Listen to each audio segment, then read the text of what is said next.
What is up, sports fans? We are back. We are back for another episode of The Fan and the End. I'm your host, as always, Steven Rychel. To the right of me, the man on the mic himself, Mr. Marvin Powell III. And below is the big man, as always, Mr. Ben Troupe. Fellas, how are we feeling today, my friends? Blessed, happy to be here. Facts, man. Another day above ground, man. You know how it goes. I thank God for it. Let's do it. Yeah, man. We always have fun. We have our serious moments here on the show. Again, I'm gonna keep telling everyone, if you guys haven't checked it out, go check out that George Vescar interview. I think has to be one of our best ones. I mean, dude, I don't even think we spoke for like almost an hour. George was just telling us. Man, had a lot to say, man. I like it. I like it. Yeah, he was a great guest, man. Gave us a lot of insight, educated the viewers, educated me on some stuff, and I appreciate his time. I know y'all do too. Yeah, and hopefully when he gets everything straightened out with his book, we'll try to get him back on again, talk about the book a little bit more, and pick as much of brain as we can. I think that even the best part about it is like he was having issues when he was on, and working through that, and you see a unique side of things when people have those type of things, and he's a rare case. He's a rare father, human being, etc. So I'm always going to throw that out there. But with that being said, let's kick off today's episode. And as always, guys, this episode is brought to you by Fight Wax. Fight Wax is the ultimate skincare defense for all your active lifestyles. Helps treats cuts, swelling, scrapes, and abrasions, rejuvenates and restores stress skin. Customers are used for soreness, stiffness, recovery, designed for athletes of all active lifestyles.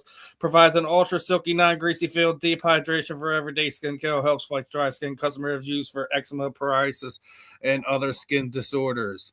I don't know if you've seen it. Somebody had like a nasty cut on their finger. They'd made a post the other day. They opted not to get stitches, and I'm gonna say right now, I'm not telling you guys not to go to the hospital and get stitches. You all got a hole, but less than 5 days after using the Fight Wax, no stitches.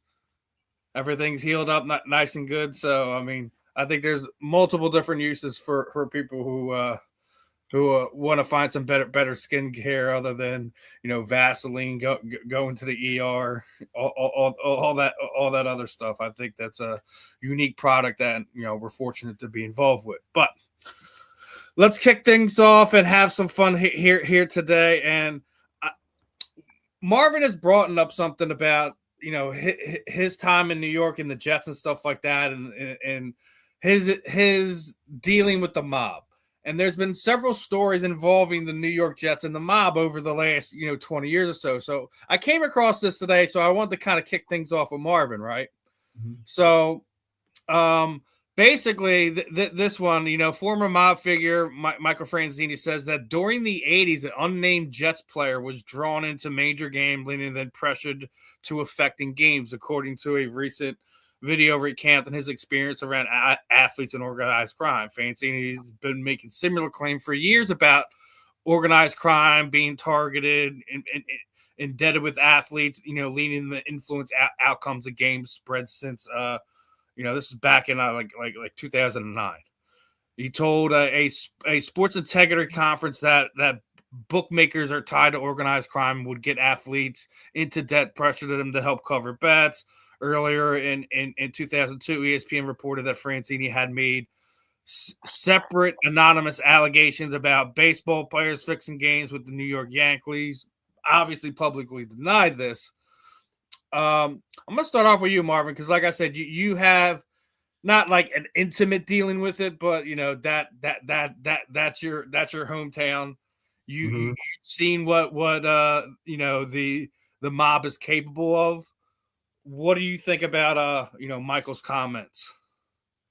I think he's telling the truth 100%, without question. You have to understand, this is a time, you talk about like the late 70s, 80s, NFL players weren't making money like that. You know what I mean? They were, just put it in perspective. Right now, the highest paid offensive tackle is getting paid between 25 and 30 million dollars. When my dad was the highest paid lineman, he was getting paid a shade under $500,000. You know what I'm saying? When he retired, the money went up times 4 because free agency kicked in and all that stuff. But a lot of these dudes, man, had second jobs. A lot of these dudes, wasn't making just that kind of money. It's just not what it is. I think today the NFL minimum is almost $1 million. I think they're over $700,000 already. Which is great. Which it should be. It should go up. But again, in a time when dudes wasn't making that kind of money, I think it was very real. I think even today, I think you got guys who do have gambling issues without question. These athletes are people. You know what I'm saying? Like they're people just like your neighbor, just like your cousin. They're people, and they have things that they want to get into and things that they like, good habits, bad habits. Yeah, no doubt that the mob absolutely, had a role in the outcome of some games. I don't know what player he's referring to. Based on some of the conversations I had with my dad, it could have been anybody. You know what I'm saying? So yeah, he's telling the truth, man. People don't want to hear that, because in sports, we want to think sports is, void of all the BS and all that. But the unfortunate reality is, there was a time when, betting and the mob had a lot to do with the outcome of games. I think today, the way they make gambling so easy, and they advertise it, and they put it in your brain, I think you got really competitive people who have some money. And even, and it wouldn't shock me, if we saw more names come out, whether it's NFL, NBA, Major League, soccer, whatever it may be. These are people, just like everybody else so yeah, man, I think what he's telling is the truth, 100%. I know it's real. What you're referring to, Steve, in regards to me was when my dad was the president of the union and he led the strike, and the players weren't playing, that impacted the lines and people wasn't betting and the mob was losing money on that because that's a big part of how they make their money. And they absolutely tried an intimidation factor with my family, parking a car outside of our house with the windows up, Lincoln, the whole Lincoln Continental, I think it was, a town car, shaded windows at the time. And they was out there just trying to lean on my dad in this strike, so they can get back to making their money. So yeah, they do that kind of stuff. They, and I can imagine for other people it was much worse, but yeah, I think everything he's saying is real in regards to their influence, especially at a certain time.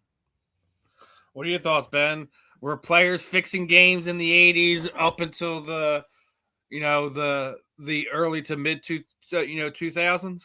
Absolutely, and it's gonna take the right name for it to come out. It's gonna have to be a name that resonates not just throughout sports for us to say who it was. I remember this goes back to when the ref and the NBA was doing it, and people like, ain't no way he was doing it. He figured did a Netflix special talking about how he was doing it.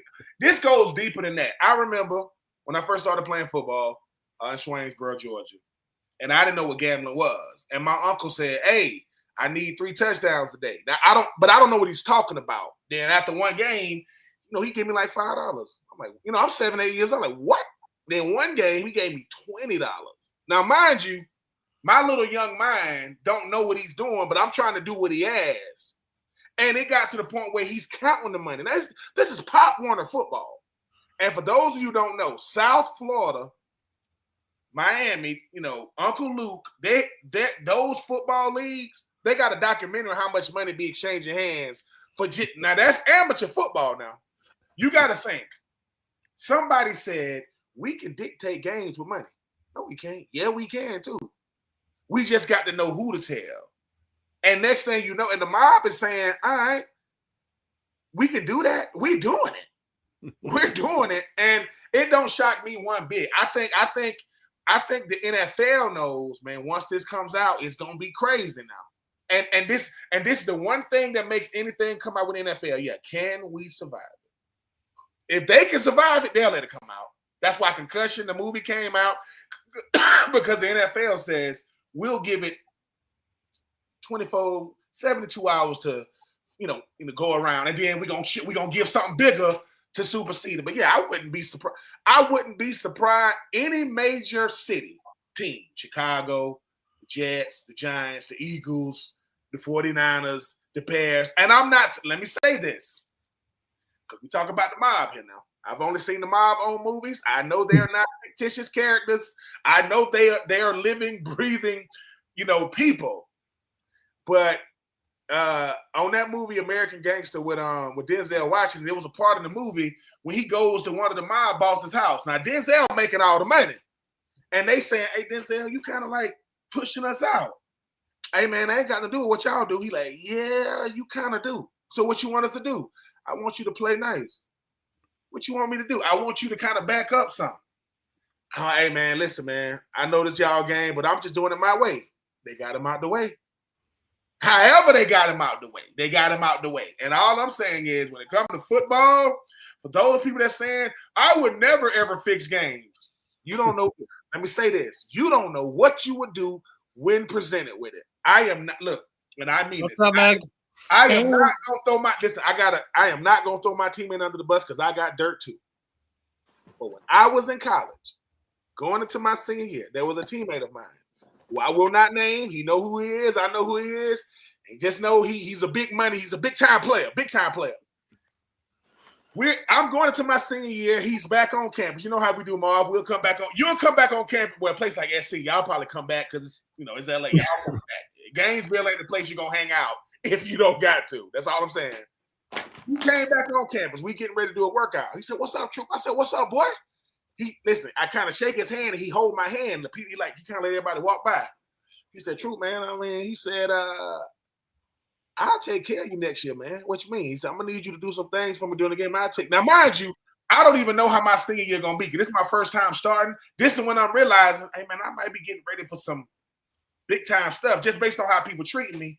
But this is what he said. He said, I need you to do some things for me. He said, but your soul belongs to me. This is what he said to me. I'm like, what?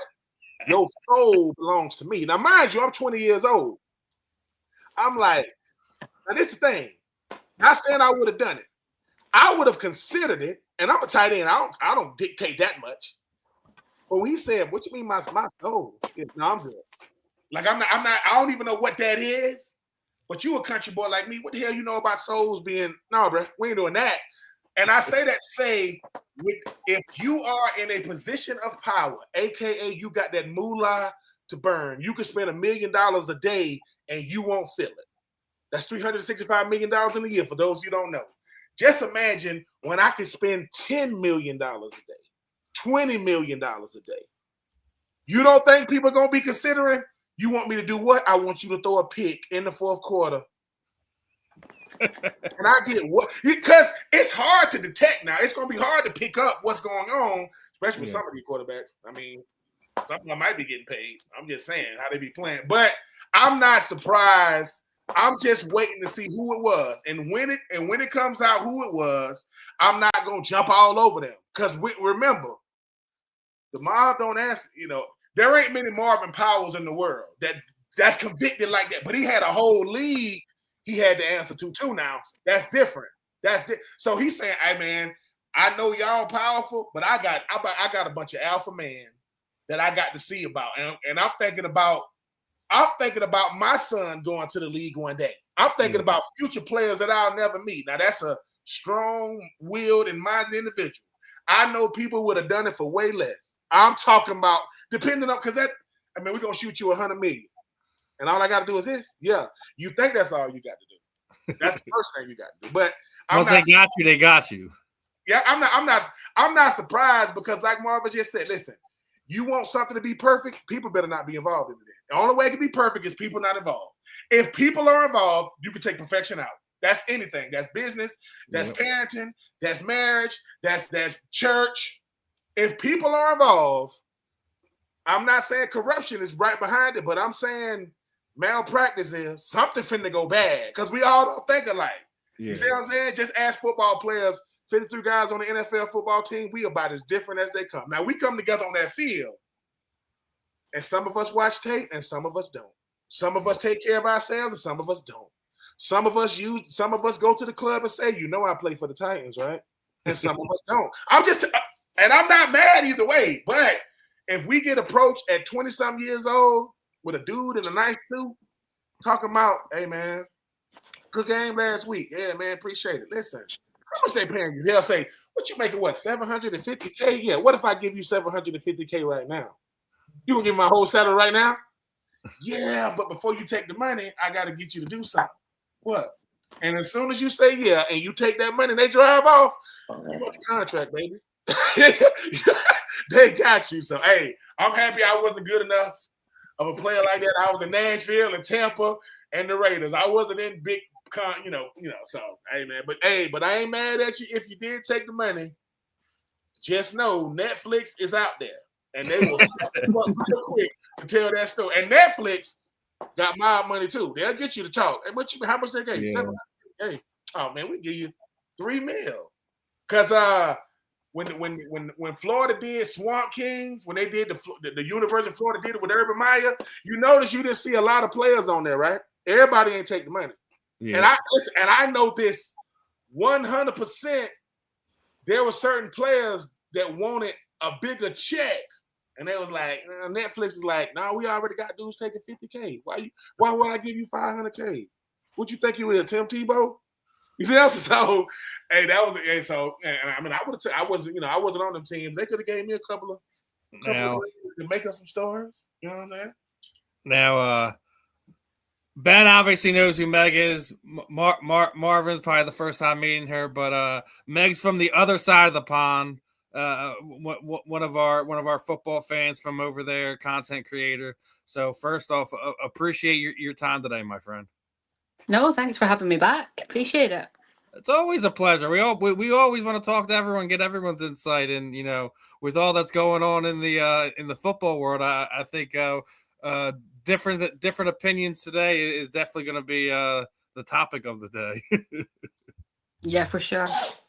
We'll get into some of the craziness in a minute, but we always talk about mental health, but I don't know if you guys seen through the owners meeting that they did approve and mandate that teams employ a full-time mental health clinics for the teams. I'll start off with Marvin on this one.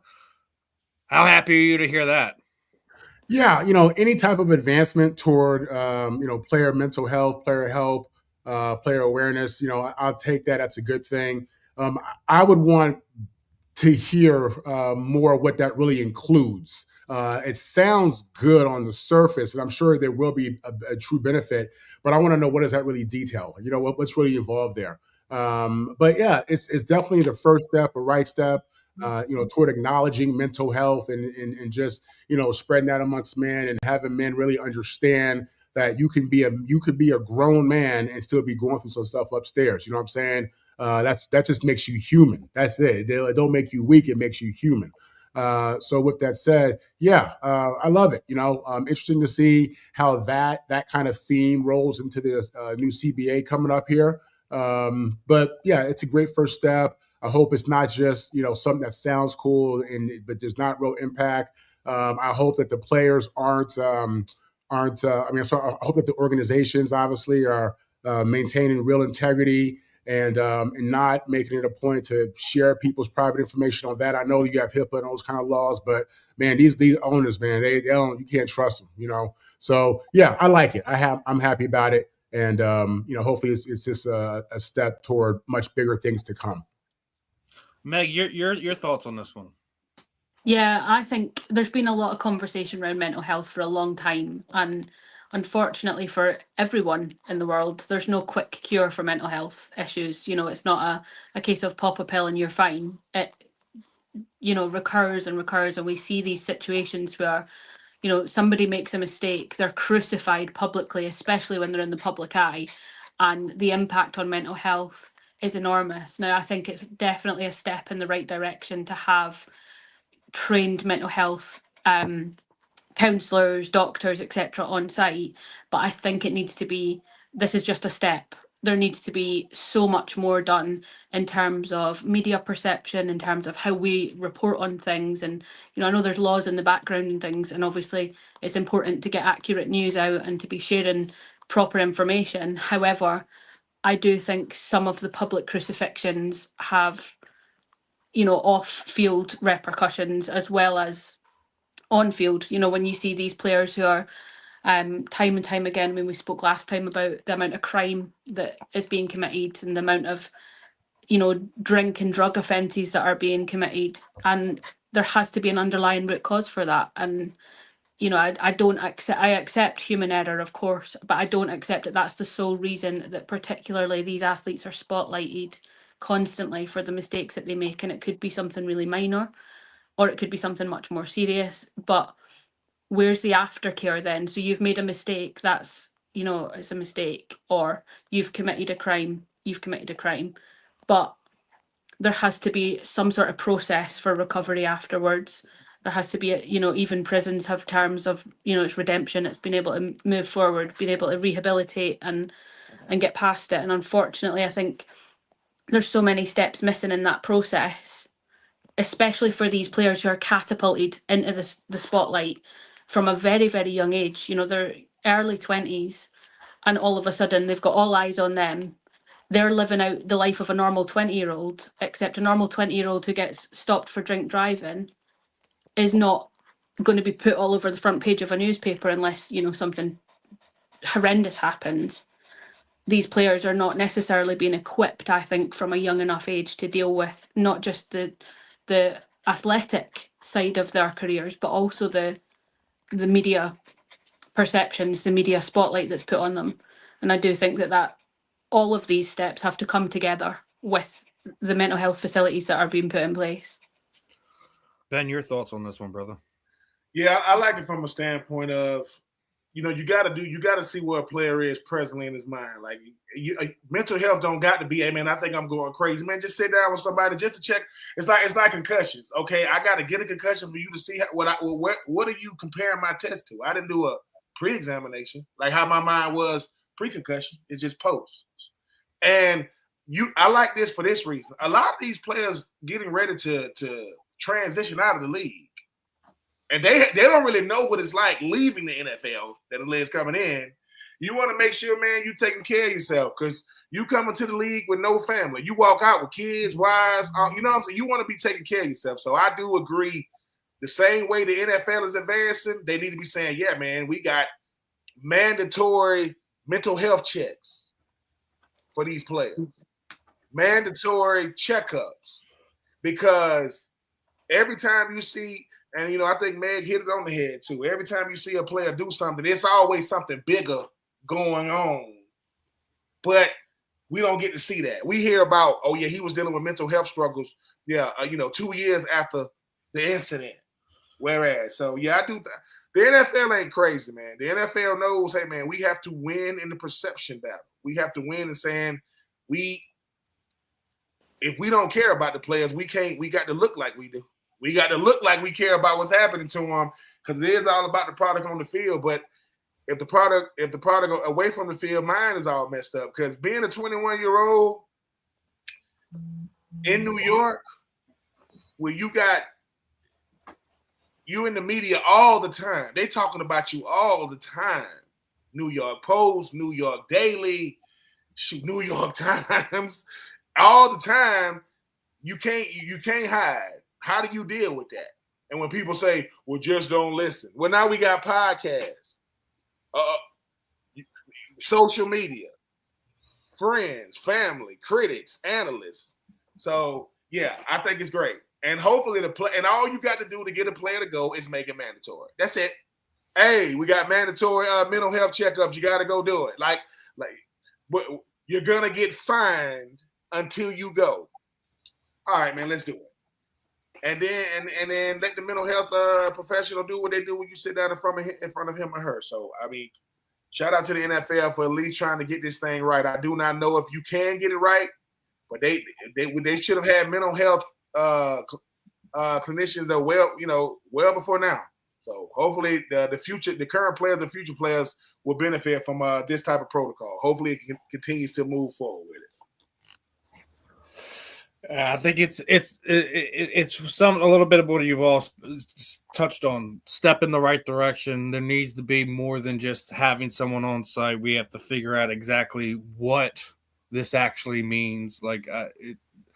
It's step one of many steps for the mental health awareness for our NFL athletes. So next topic here's one for you, Ben. So I don't know if you heard this, but Florida A&M will not be postseason eligible for this upcoming season that they failed to meet the academic and eligibility requirements. You know, we always talking about some of the great things that Dianna has done for the Colorado program. He may not have the wins, he may not have the playoff appearances, national championships, and all that, but all his players are top of their class and they're graduating.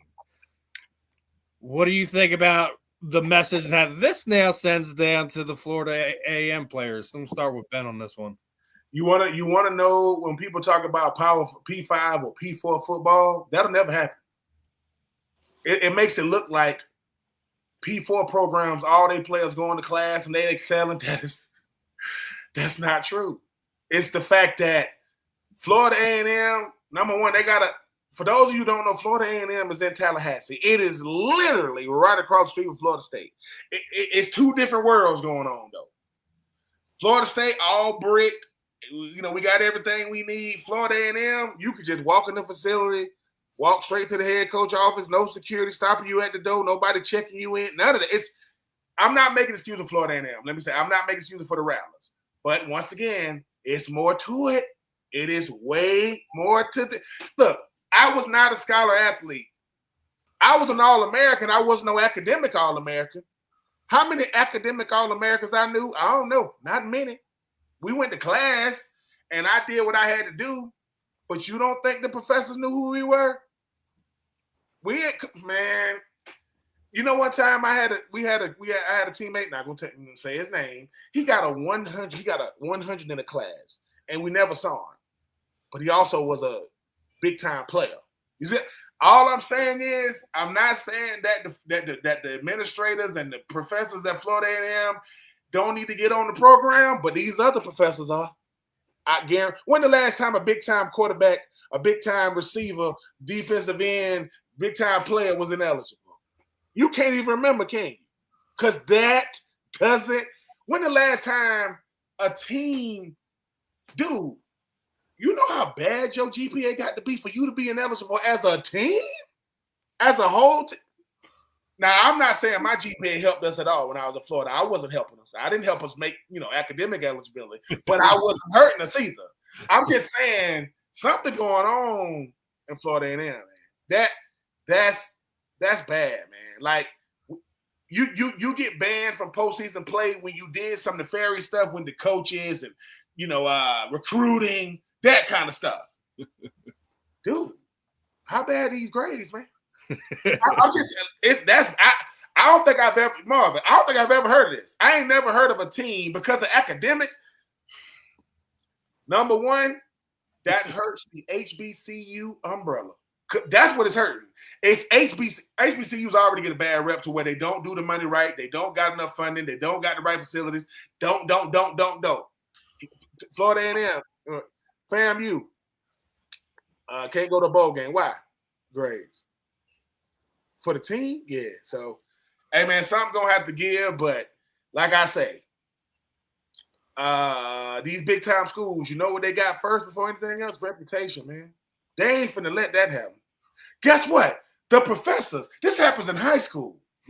High school teachers say, hey, man, coach go, hey, man, what he got? He got like a 69. You can't bump that up to a 75. Come on, man, we got so-and-so. This been going on since high school. So I don't know what's going on at FAM. They ain't get the memo. Hey, man, y'all boys better do something because they had to report this for the world to see, man. And you check this out. And you know who the basketball coach is at FAMU? You know who the basketball coach is? Charlie Ward.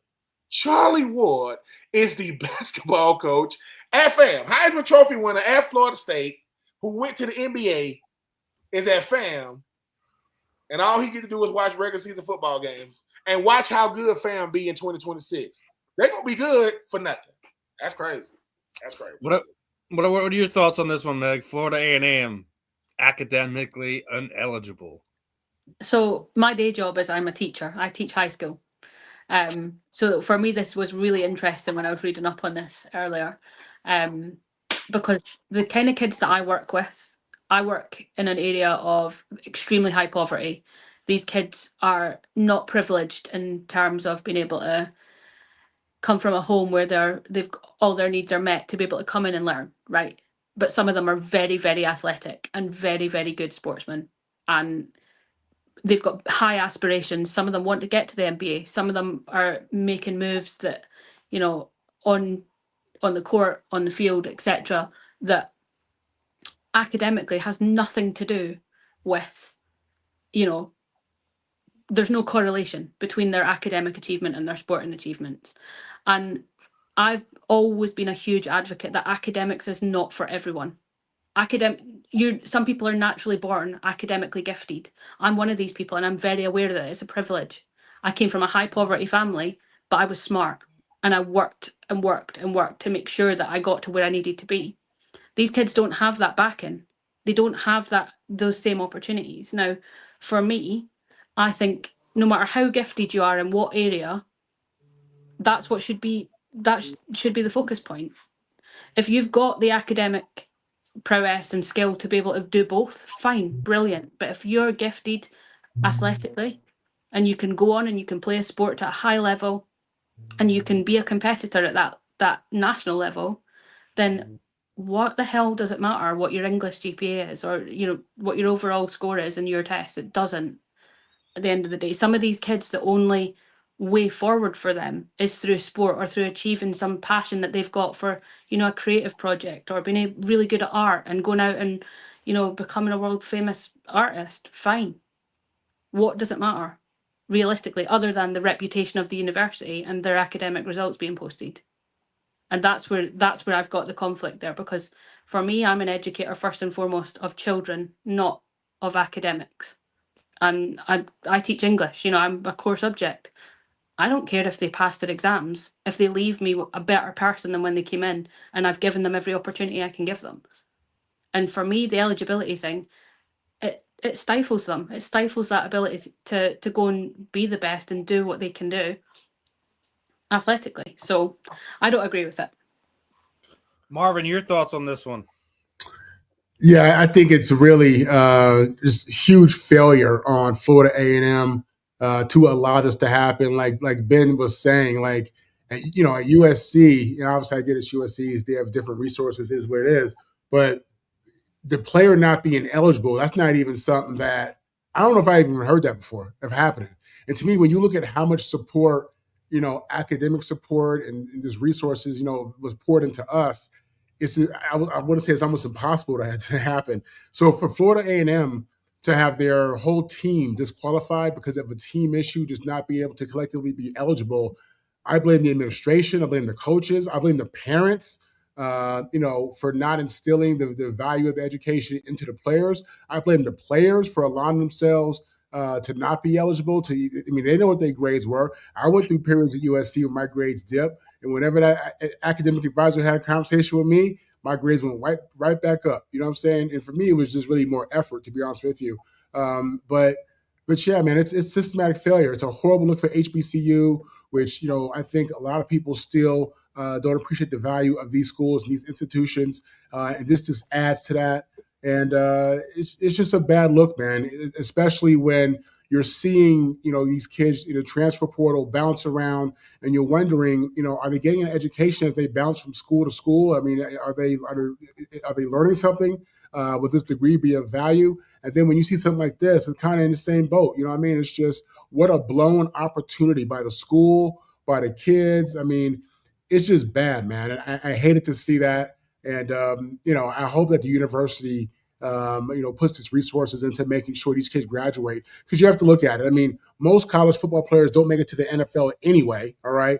And then the fact that you're, you know, at a HBCU, which is not P4, doesn't say that you're not good, and it doesn't say that you're not going to the NFL, but that's considered to be a lower class of football. And those kids make it to the NFL even less than, you know, kids in P4. So, you know, again, that just increases the value of the education for me. Complete failure all the way around. It was a horrible look. I hated to see it. Yeah, I think I think you all kind of touched on, you know, notable points. You know, complete failure all around, from the student athletes to the university, all of it. And, you know, there had to be warning signs before they got here. That's where we're at. So I think as a whole collectively, it is a total failure on every which angle you want to look at it. And the only thing I could sit there and say is these kids probably weren't even showing up, and that's how it got that bad. Because the only way you don't find a way to get yourself as a team to that point is if you're just not showing up altogether. And as Marvin, as you were just talking about, it's an effort thing. Again, this is why I said when we're pointing the finger, it's going all the way around the room. It's going all the way around the room on this one. And let me say, I agree with what Meg said that everybody isn't, inclined to be student of the month. I get all that, but I do believe that everything begins and starts with effort. You know what I mean? And that's just effort. That's just dudes being lazy. Coaches. That's why I'm saying you're saying it has to be them not showing up. There's no way that as a team, you get that low, that bad, that they're just not showing up. They're not showing. The one thing that is prevalent in college is this, and it's every college. Good students work on it. Bad students work on it. Good students, they go to class. I didn't say they were good students. They go to class, and sometimes. That's all you need to do for some of these professors will just show up and show interest and effort. That's all you have to do to pass half the time. Well, some of these professors always be also kind of like, you got the nerve to not show up to class and y'all ain't even that good. I can see if y'all were balling. So these professors, they fans now. They come to games. And it's like, let me get this straight. Y'all ain't coming to my class at all. Like, y'all ain't showing up at all. Something happened. It will never happen again. Because no, that's the one thing, man. Keeping coaches helping keep young men eligible, man. That's a part of your job. That's a part of it. Like, what happened? This is a group effort. And once I don't even know what your GPA got. I wouldn't even know. I know what my GPA got to be for me to be ineligible individually. I don't even know what it would have to be as a team. For us, and it doesn't happen overnight. It doesn't. Yes, it's not like all of a sudden you're not eligible. This has been a slow burner where it's happened over a period of time and nobody's stopped the bus and said, wait a minute, let's backtrack a little bit. We need to fix this before we go to the next step. Yep. It's a bad look all the way around, but hopefully it's something, student athlete, school, university, all that, they all can kind of learn from this and just get better as fast as they can. Guaranteed. You're not going to get it back up to where you're eligible this year, but listen, sometimes you got to learn the hard way. You got to learn the hard way. Before the season start, some HBCU is going to come out talking about how good their GPA is. I guarantee, because the HBCU as a whole, they take a hit. It ain't like if Ohio State is under penalty, that doesn't hurt Michigan. That doesn't hurt Penn State. When this happens to FAM, that hurts all HBCU. They're going to say, see? So some of them going to have to say, hey, man, who got the higher GPA and put out an article? Somebody pick it up. Because now they're thinking we ain't going to class. Well, the FAM, you're not. You're not doing something, which, I feel like, man, I think this was probably been going on in 2024. 2023, and it just say, hey, dude, we can't keep doing this because if they dig deep and look at some of these grades. I'm like, as my daddy would say, well, you don't even got to go to class to get grades like this. You don't even have to. Well, I'm not going to class, so that's a reflection. Well, I tell you what, we may have some good news. Maybe one of our current viewers right now goes by USCJ. He hosts a great USC podcast. He just sent me a text saying that their penalty wasn't because of grades. It was because of basically what amounts to lack of procedure by the institution in either providing academic information or something like that. Something to do with their academic tracking system, not so much the grades. So that makes me feel a little bit better. You know what I'm saying? These are the athletes themselves. Yeah. So maybe. Hold on. So this the front office? This is the people that complain? Oh, man. I'd be transferring immediately. Right. I'd be transferring immediately. It's the same point. Horrible leadership, right? That's horrible leadership. Exactly. That's even worse. So think about it. That's worse. I did all this work to get these grades up and they ain't even get sent out. Nope, they ain't get sent right. Wow. Right.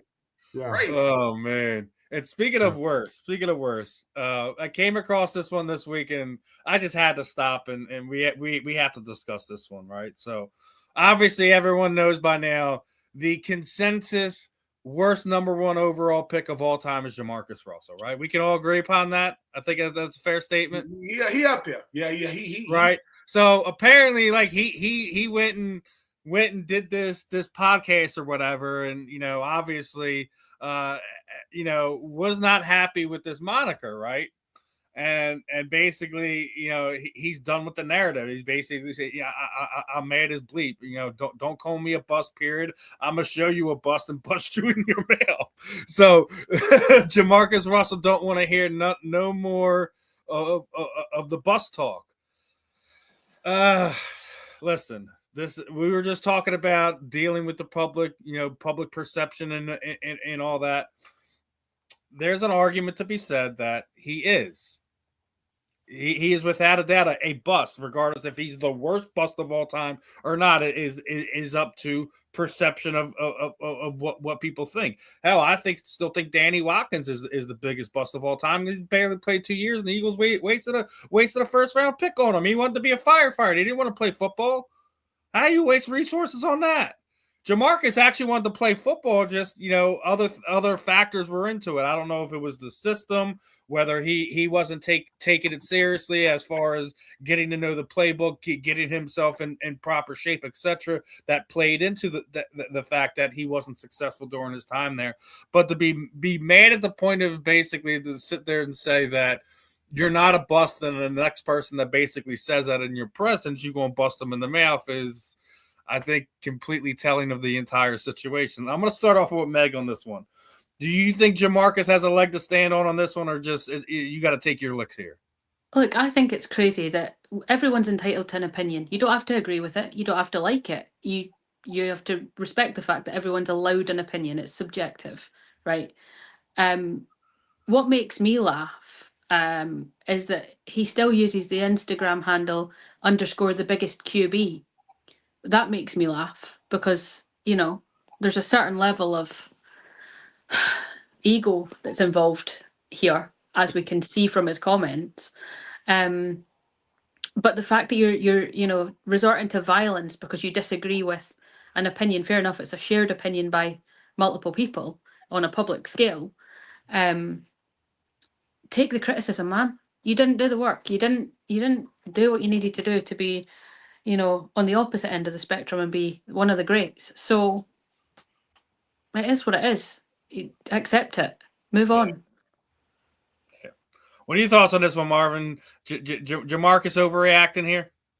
Well, going back to mental health, think about the stress and just the discomfort he's dealing with being identified as the biggest bust in the history of the NFL draft. I mean, just think what comes with that. You think that money, can fix everything, but nah, man, you got a lot of rich people who putting guns to their head, and I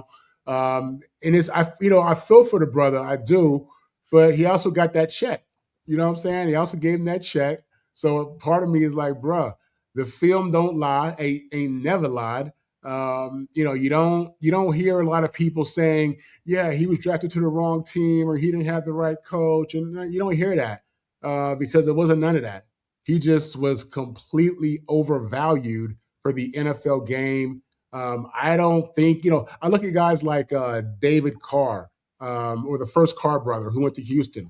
I don't think he's a bust. I think he went to a horrible organization and got sacked more time than any other quarterback in NFL history in a 5-year period. With Jamarcus, when Lane Kiffin talked about him, Lane was talking about what I took from it is that he was saying, I don't think this dude, cerebrally is that level of player to do this. And I think it was Lane who was saying that. I don't want to put that on him, but yeah, man, it's a tough label.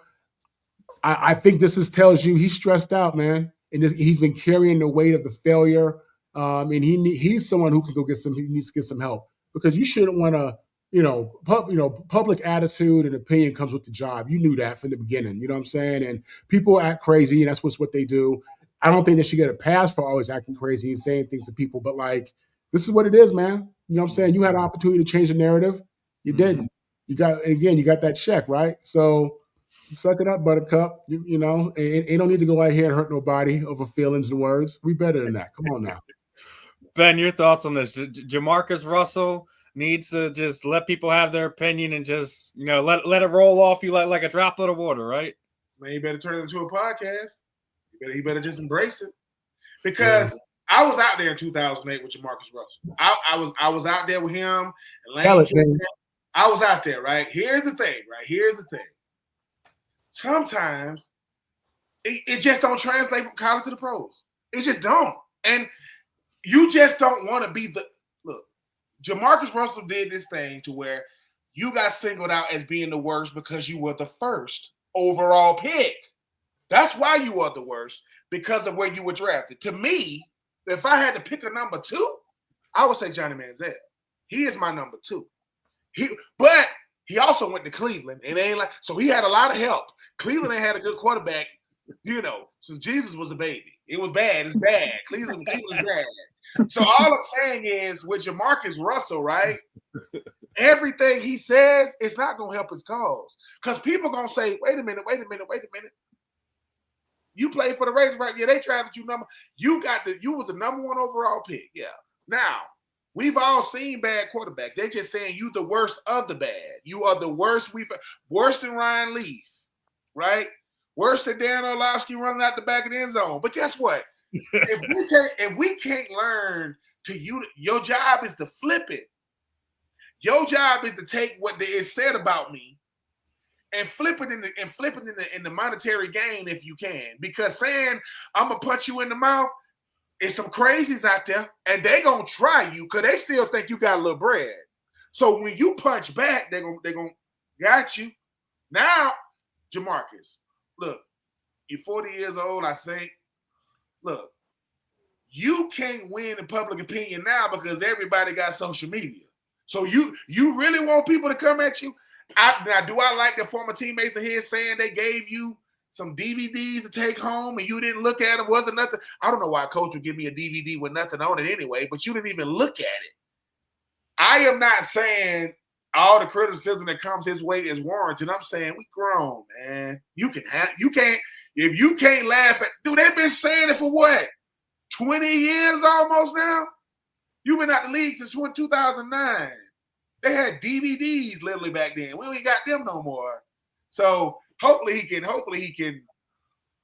find a way to switch it up, because all you're doing now is going viral. And guess what? They'll say, you know how hard it is for the guests to act like they don't want to talk about you being a bust? What are they going to talk about?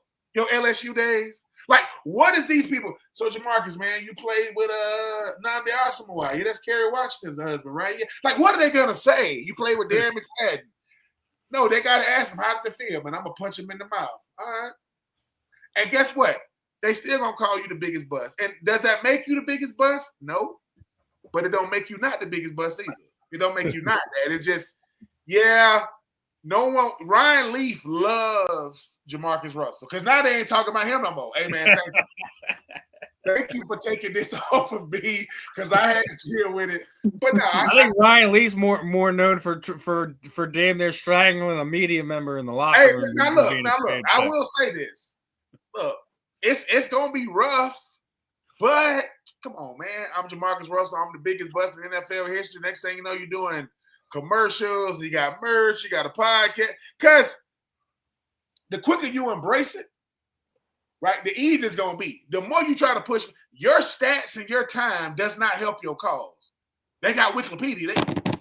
They got he was there for how long? 3 years. So I was in Oakland longer than Lane Kiffin. I got there in week 3. Lane Kiffin got let go in week 8. So I was in Oakland. And so what did Lane Kiffin do? Did he pout? No, he said, all right, let's get back into coaching. Go to FAU, go to Tennessee, become the coordinator at Alabama, go to Ole Miss. Look, now he's at LSU, what Jamarcus was. Man, you got to find a way to flip it, man. You too young. Yeah. You still got a lot of years left, man. It sucked. It's easy for me to say that it sucked or somebody calling me the biggest bust, but Come on, man. At this point in time, I'd own it. I'd be like, but at least I was a bust. What did you do with your life? Listen, Cam Newton didn't jump on the football, right? He ain't dive on the football in the Super Bowl. He don't got to like it, but that's a big part of his legacy. Does that mean he wasn't an MVP? No. Does it mean he wasn't first team All-Pro? No. But Cam, what? The reason why Cam Newton says I'd rather have a regular season MVP than a Super Bowl MVP, yeah, because you can't play no more Super Bowls. But Cam, once again, I'm gonna call you a liar. I'm gonna just say you ain't telling the truth because your legacy is see ball. Look at it, run up to it, and oh shoot, it got the cooties. I can't touch it. So we got legacies, man, and nobody wants to talk about your worst play, but your Marcus. Listen, let me say this about your Marcus Russell. He can throw the rock. He can throw that thing. The problem is he throws it to everybody. He gonna throw it to us, and he gonna throw it to them too. He gonna throw it to our jerseys and the other jerseys. He will. He did, and at one point it was Darren McFadden at running back. It was Jamarcus Russell at quarterback. Right? They had Zach Miller at tight end. They had Nnamdi Asomugha at one safety. They had D'Angelo Hall at the other safety. Right? It's not that the Raiders was bad. They had Jamarcus, and what happens is. You know this, Marv. If my quarterback is bad, the team is bad because you can't hide. And like I said, it was Lane Kiffin got let go because of Jamarcus. And I'm like, I thought he was gonna resurrect his career, go to another team, because the Raiders ain't had no luck with quarterbacks either in a long time, and they had Carson Palmer at one point. You know what I'm saying? But Jamarcus, man, laugh at it. Go on a podcast, two of the people pay you to come on. We ain't paying you to come on here. You can come up here. We ain't getting no money to come up here. But no, I think to have this much aggression, come on, man. You wasn't saying nothing. Go say something to the person who started this. Skip Bayless, who started? I don't even know who started the biggest bust, but saying I'm gonna punch him in the mouth. And then the interviewer's thinking, you finna punch me in the mouth? Because I just asked you. No, not you. You know how big America is? It's a bunch of people saying it, so he'll be all right though, man. He'll be fine. It'll be something that hopefully he doesn't act on and just like I said, let it roll off you like a drop of the water. But we're talking about the draft and bust and everything like that. I came across this story and I absolutely had to talk about it, man. So this kid, no agent, no nothing like that. Kid from Eastern Michigan, Freddie McGee III, standing outside the Detroit Lions facility, hoping to get a shot in the NFL. Doesn't have an agent. Wrote his college stats on a board there, and basically,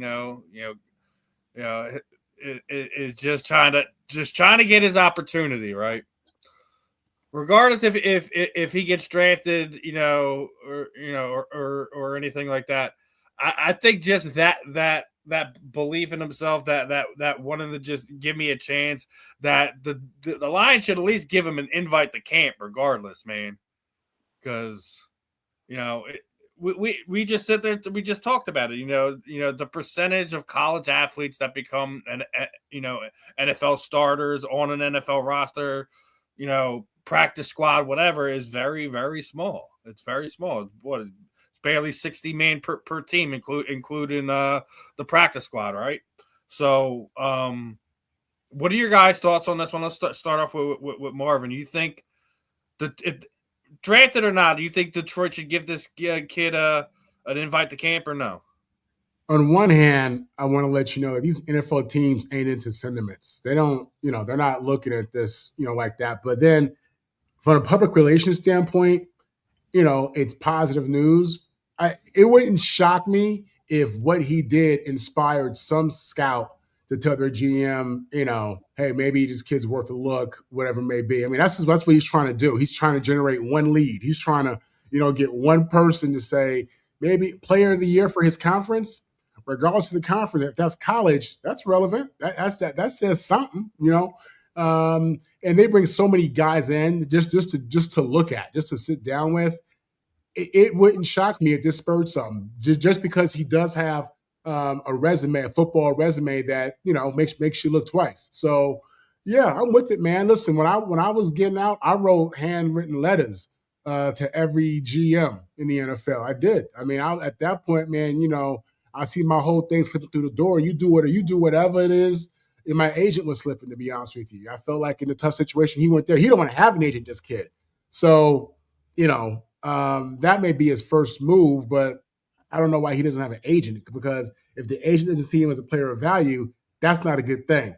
But maybe he just, don't trust the game like that. I don't know. But I admire him putting himself out there like that. I understand, we understand, Ben and I, for sure, what it is to be in his position, just hoping you get an opportunity to play in the league. And my whole thing as an undrafted free agent was, I don't care if I get drafted or not. I just want to have an opportunity to get to camp. That was really how I saw it, you know what I'm saying? And when that happened, I made the team, and that was cool, because that's what I thought was going to happen for real. And then I started partying too much. That's the conversation. But but nah, man, I love what he's doing, man. Marketing himself, whatever it takes, man. There's no ego in this thing, so I'm with it. Ben.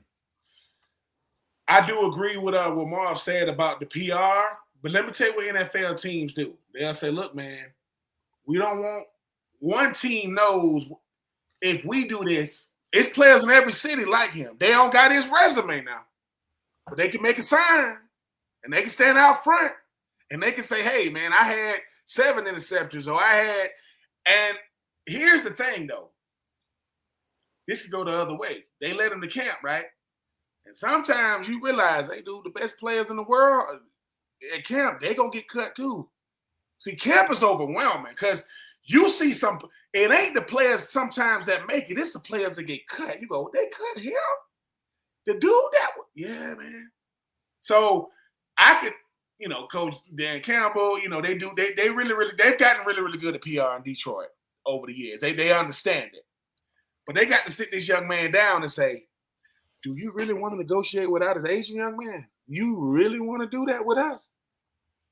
Because you find you an agent that can speak on your behalf way better. He don't got to do no signage. And it's something you saying, Marv, if you can't find an agent in today's market, I get it back in the day. They got agents popping up. Now, I'm not saying they NFLPA certified. All of them ain't. But you can't find an agent now. That, to me, that's the thing. It's what is it about the NFL process? Because sometimes you got to go for yourself in the process a little bit, have a little faith in it. Because the thing about an agent, and an agent gonna say, hey man, get off the front lawn. Get off. You know what I'm saying? You don't gotta do that. Let your tape speak for you. But listen, I've never been him. I do respect what he's doing. I really, really do. But here's the real thing that no one's talking about. You think them free agent DBs, they're going to come in there with Detroit going to say, man, you think this dude for them great team over me? I'm telling you that them alpha males, they coming through that door and to make the best players in camp are undrafted free agents that make the team. They are the best players in camp because they got the longest road. They got the hardest road. Undrafted free agent mean I just had to cut a starter, probably from the previous year who I had slighted. So I'm rooting for them. I'm always rooting for the players, whether you college, pro, high school, middle school, always rooting for the players. But sometimes you got to trust the process because what's a moment in time for you, an agent to say, hey, man, the agent going to tell you the truth. Look, man, this is what they saying. And the first thing they saying is get the hell out that front lawn. Get off. Because it makes you look, yeah, you grit, and I love it. But if you good enough, man, they'll find you. And guess what? Don't let the NFL be the end-all be-all. What about that? What about the UFL? Shoot, I heard with the UFL, they pay you, and they pay you wherever you live at. They pay for that. So you ain't got to pay room and board. What they making, what, 60, 70,000 or whatever it is? That's pretty good. That's a pretty good change, man. To go out there and, go hit somebody for 10 weeks. The Rock, he got to put together. So hope he lands on his feet, man. I really, really do. Rooting for him. I'm never, ever here to tell somebody how to go about their business. But if you ain't got no agent, boy, they already throwing you to the wolves with an agent. You ain't got no agent. They doing their hand like this. Hey, man, bring him in, man. And so we'll see what happens, though. We'll see what happens. Meg, your thoughts on this one? Yeah, I agree with everything that we've said so far, really. But it's hard because it is a hearts and minds mission that he's on here. Realistically, he's looking to get that publicity out there to be like, hey man, look, I'm showing up, I'm here, and I respect it. I do respect it. But like what Ben just said, I'm always for the underdog. I'm always the one who's cheering you on at the sideline. But I spoke to Danny Garcia at the UFL. I spoke to her in depth about what they can do for players. There's so many opportunities there that, and just because you hit the UFL doesn't mean that you're not eventually making the NFL. We've seen that time and time again where we've got players coming through. Yes, it might take that extra step to go play in the UFL a couple of seasons, get noticed, put your best self on the field, get yourself an agent, get yourself together, and then present yourself. But I respect what he's doing, man. I respect the hustle, and I think, my only concern is if a team does then go and give him that opportunity, it does set a precedent where you've got, Harry down the street who has played a couple of games of football at high school, and all of a sudden he thinks, I might not have that record that this guy had, but it's worth a shot, right? And then what happens? Where does it stop? And that is a concern. Obviously, that's not on his mind because he's focusing on his career and getting his opportunity. And like I said, total respect for that. However, there is a process there for a reason. And, we can't, yes, there is the chance that he could go on and have the greatest career since Brady, but realistically, is that realistic? Is that what's going to happen? The chances are higher that it's not. So I feel for the kid because I do think that, he obviously does have that grit and determination. And I think that'll serve him well no matter what his career is. It doesn't have to be on the field. Yeah, I mean, we'll see how it all plays out. I think we're 8 days away from the draft as we sit here today. So we'll find out what happens over the next 2 weeks, if he lands somewhere, if he doesn't land somewhere, if his persistency pays off and gets him either drafted or invited to training camp. We'll see how it all plays out. And seeing how it all plays out seems to be the comment of the last few weeks. And we're going to get into the main topic today, which was basically has been the topic of all the football world over the last week now, right? Me and Ben kind of lightly touched on it last week, and it's just gotten uglier and uglier and deeper. So let's unravel this bag of snakes here, because there's a lot to unpack on what happened. Obviously, Dianna Russini made her statement yesterday, tendered her resignation. In all intents and purposes, the quote was, rather than allowing this to continue, she's decided to step aside before her current contract with the Atlantic expires on June 30th of this year. So because she doesn't accept the narrative that's being constructed around this, and because I refuse to lend further oxygen to this or define my career, is more or less what her statement was yesterday, as far as the press release regarding her stepping down. And like I said, I think it only raises more questions, and there's more to unpack than just this one situation, because she's been involved in some other things for the better part of 10 years leading up into the situation. So I'm gonna pull up a couple different things. We'll all kind of have a chance to digest it, comment on, and stuff like that. So let's start off with her time in Washington, in DC, right? Now, one of the general manager's wives had publicly accused her of trading sexual favors for scoops, right?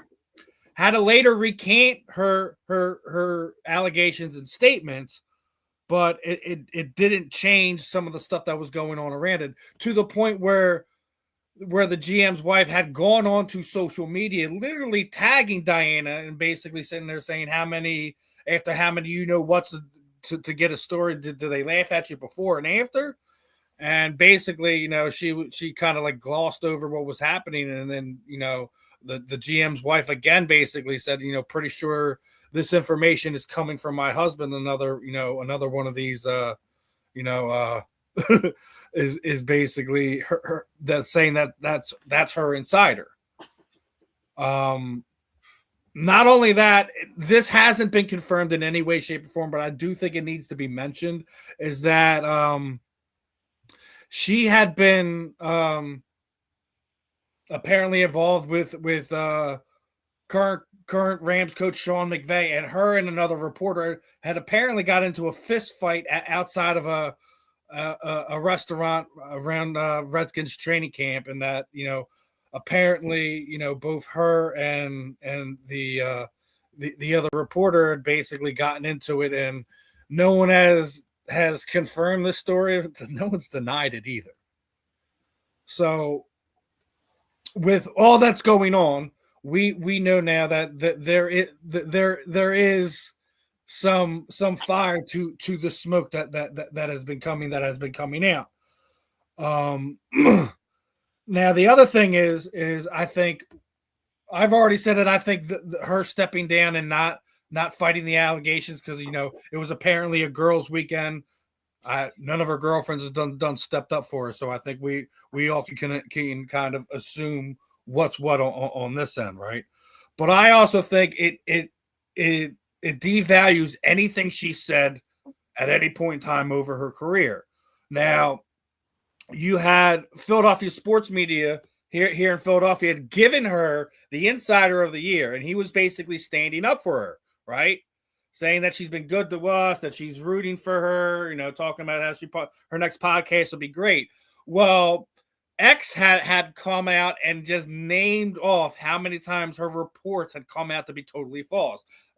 Aaron Rodgers' desire to leave the Jets, Steve Sarkisian's interest in an NFL coaching job, Max Crosby, you know, she was involved with where Max was supposed to go prior to this offseason. George Kittle's desire to be the highest paid time. All these has now been fact checked and proven to be false, right?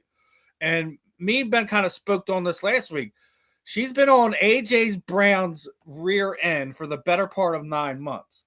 The fact that she, again, I said this last week, I'm going to reiterate it. I do not care if she does have a personal relationship with Mike Vrable. That's between their spouses and whatever to kind of sort that bag of snakes out.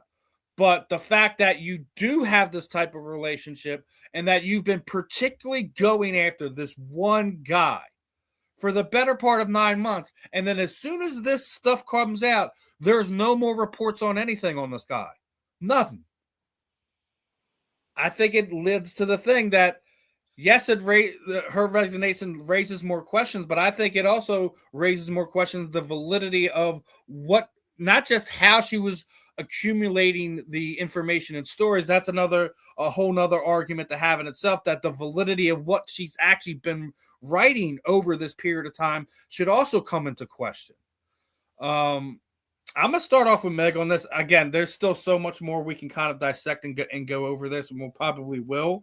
But just from what's been going on, what's come out, the stuff that I've just kind of brought out and shown everybody is, as an insider, I think Dianna's career is irrevocably damaged at this point in time. Both to be trusted with things and to trust with what she's writing is 100% true. What are your thoughts, Meg? You're a female content creator. Do you feel this is going to make it harder for you to do what you want to do in this field? Yeah, I think one of the things that I get the most frustrated about already, and again, we spoke about this last time, as a female personality, content creator, reporter, whatever, in the world of sports, which is a very, very heavily male-dominated industry to start with, one thing that I have always set a standard for myself anyway is I'm not using my gender to try and you know, further my career. That's not what it's about. For me, it's credibility. It's being able to be depended on. It's being able to give the facts, right? When you see these stories coming out as a female and you're watching these women who are being perceived in this way because of their actions, let's be honest, her actions have led to this, regardless of how platonic that interaction was with Vrable, regardless of previous allegations, etc., her actions have resulted in these rumours coming about. Now, the statement that she gave to me, it's like when you're accused of something and you know you've done something and somebody says, I'm not even going to dignify that with a response, right? Straight away, that tells you that person knows that they've done messed up somewhere. There's something that they've not done or something that they have done that's resulted in this coming about somewhere down the line. Now, this, like you've said, you know, there's certain stories that have come out. We've listed several already. There's more even to be added to that list that have shown to be factually inaccurate. They are not true. And when you're associating with certain characters, certain individuals, again, like you've said, I don't really care if she's got a relationship with Mike Vrable. That's not any of my business, what she's doing in her personal life. However, when she's using her platform to spread misinformation, to take away the credibility of journalism, which, let's be honest, in some form or way, we are all journalists. We're all putting out information. We're all giving our opinions on things. We're all sharing information out daily. In the world of social media, we're all, you know, I don't know how much you guys use Twitter, but like, or X, but we're all reposting things. We're all sharing things. You know, when Rap Sheet comes out, we're like, oh my God, headlines, Ian Rappaport's reported this, or, you know, whoever. When she's putting out those stories and those narratives, and she's, you know, coming out with this information, you would like to think that it's a credible source. She's worked at credible outlets that we trust to be giving us information. And unfortunately, what that her actions have done is reduce an already damaged industry due to corruption in the past. People don't trust the word of the news anymore. Everybody's questioning, how biased is this? Whose opinion is that? Is it actually true? How many journalists can you say can accurately and without any sort of bias, unconscious or not, report on a story? None, because we're human, right? But when you're inserting yourself into the personal life of the people who you're reporting on and the rivals of people who you're reporting on, there's a real sticky line there. And, you know, I just feel like, for me, it's extremely frustrating when people use their sexuality, their gender to further their careers. And I'm of the belief, and this is purely my belief, that she has done that consistently throughout her career to get a step ahead. And I always say, you know, if you can climb up that rung so fast and you're quite happy to step on people and to put people down and to pile on people time and time again, when you fall from that ladder, there is nobody there to catch you. There ain't nobody who's standing with their hands out like, I'm going to catch you. And we've seen that in her girlfriends not stepping up and giving her any credibility. We've seen that in other people around her who aren't stepping up and defending what she's done. If I was being accused of that and I knew for a fact I was innocent and my girls were on a trip with me, you best believe that they would be the first ones to be releasing statements. They would be like, no, that is not the narrative. That's not what happened. That is absolutely false. We've had none of that. All we've got, again, is her word for it. And that word means nothing right now. I wholeheartedly believe it. And it just, with what I've laid out, and there's just so many other things, especially with the Vrable thing, but we'll kind of get into that in a few minutes because she's been attached to him longer than just this past season for other reasons. But we already talked a little bit about it with Ben, but Marvin, let me get your thoughts on this. Like, what are your things about this whole situation? Do you think it hurts the actual female columnists, reporters, etc's ability to be able to do the kind of insider type of reporting that typically a lot of these women do have the ability to do? But do you think it damages what it is as a whole, or she's just a one-off type of person? Yeah, you know, the sports in the NFL, you know, they're trying to market and push a product. They're trying to get as much market share as possible. What we know about marketing and it's about human culture is that sex sells, period.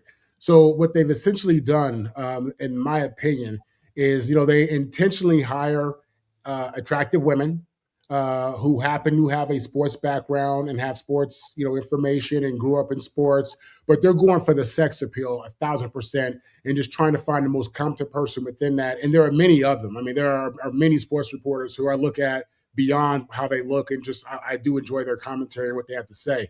But again, sex sells. So this is what they've been going with. And these women who are hired in these positions, they've been called beautiful before they got to the NFL, before they're reporting in the NFL. They understand that they're attractive and how that benefits them.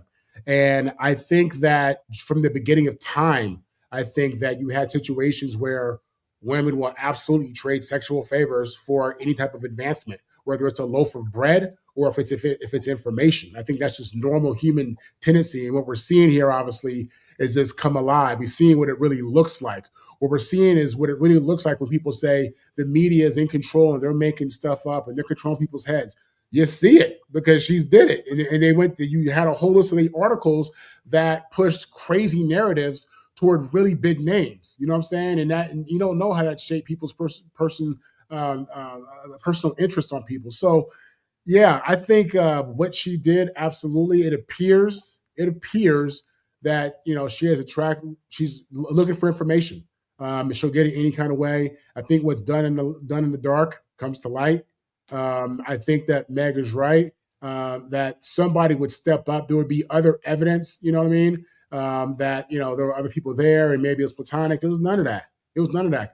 If she's innocent of this, and he's innocent, and this is platonic, then I don't think she quits. I'm not buying that. I'm not giving this oxygen. I think it is what it is. I think it is what it's been since Adam and Eve, y'all. They was getting down. She was getting information. She feeling herself. She making fake narratives, putting it out there. That's what the media does, and we're seeing it in real time. So when people say the media is making it up, the media is controlling this, people are right. She's evidence of that, and she absolutely makes it hard on other women who are out here, getting it in the most respectable way. And my thing about this is people think that I want people to know this isn't a normal thing.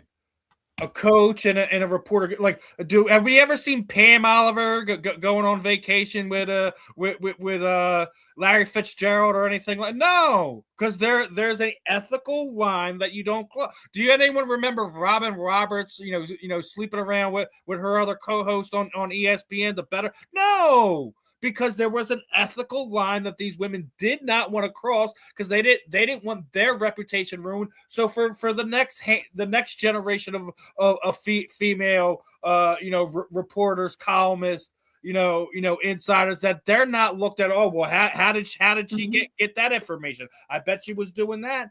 And then you get these silly comments like, all right, I'm gonna pull this one up, right? So you had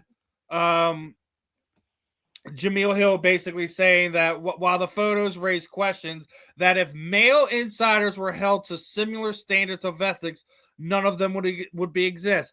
I emphatically disagree with that, because let's break that down for a second. Adam Schefter isn't sleeping with the coach, owner, or GM of any team to get his information. He's built that off of years of trust that we'll talk about this. We won't talk about this. We'll break this news. We'll wait for you guys to make a press release on that before we have a comment on it. He's done it through an integrity of his work. There's no man's going to be caught in this situation, because 9 times out of 10 in a sport like this, the percentage that of a gay male insider is less than 1%. That's the reason why there's a different standard, because a man isn't going to put himself in that situation.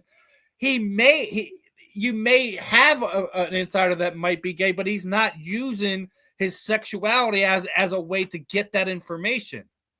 What I will say, in terms of that, from my personal experience working with press agencies and news agencies, it's not that it doesn't happen role reversal, that there's men in positions of power or in positions of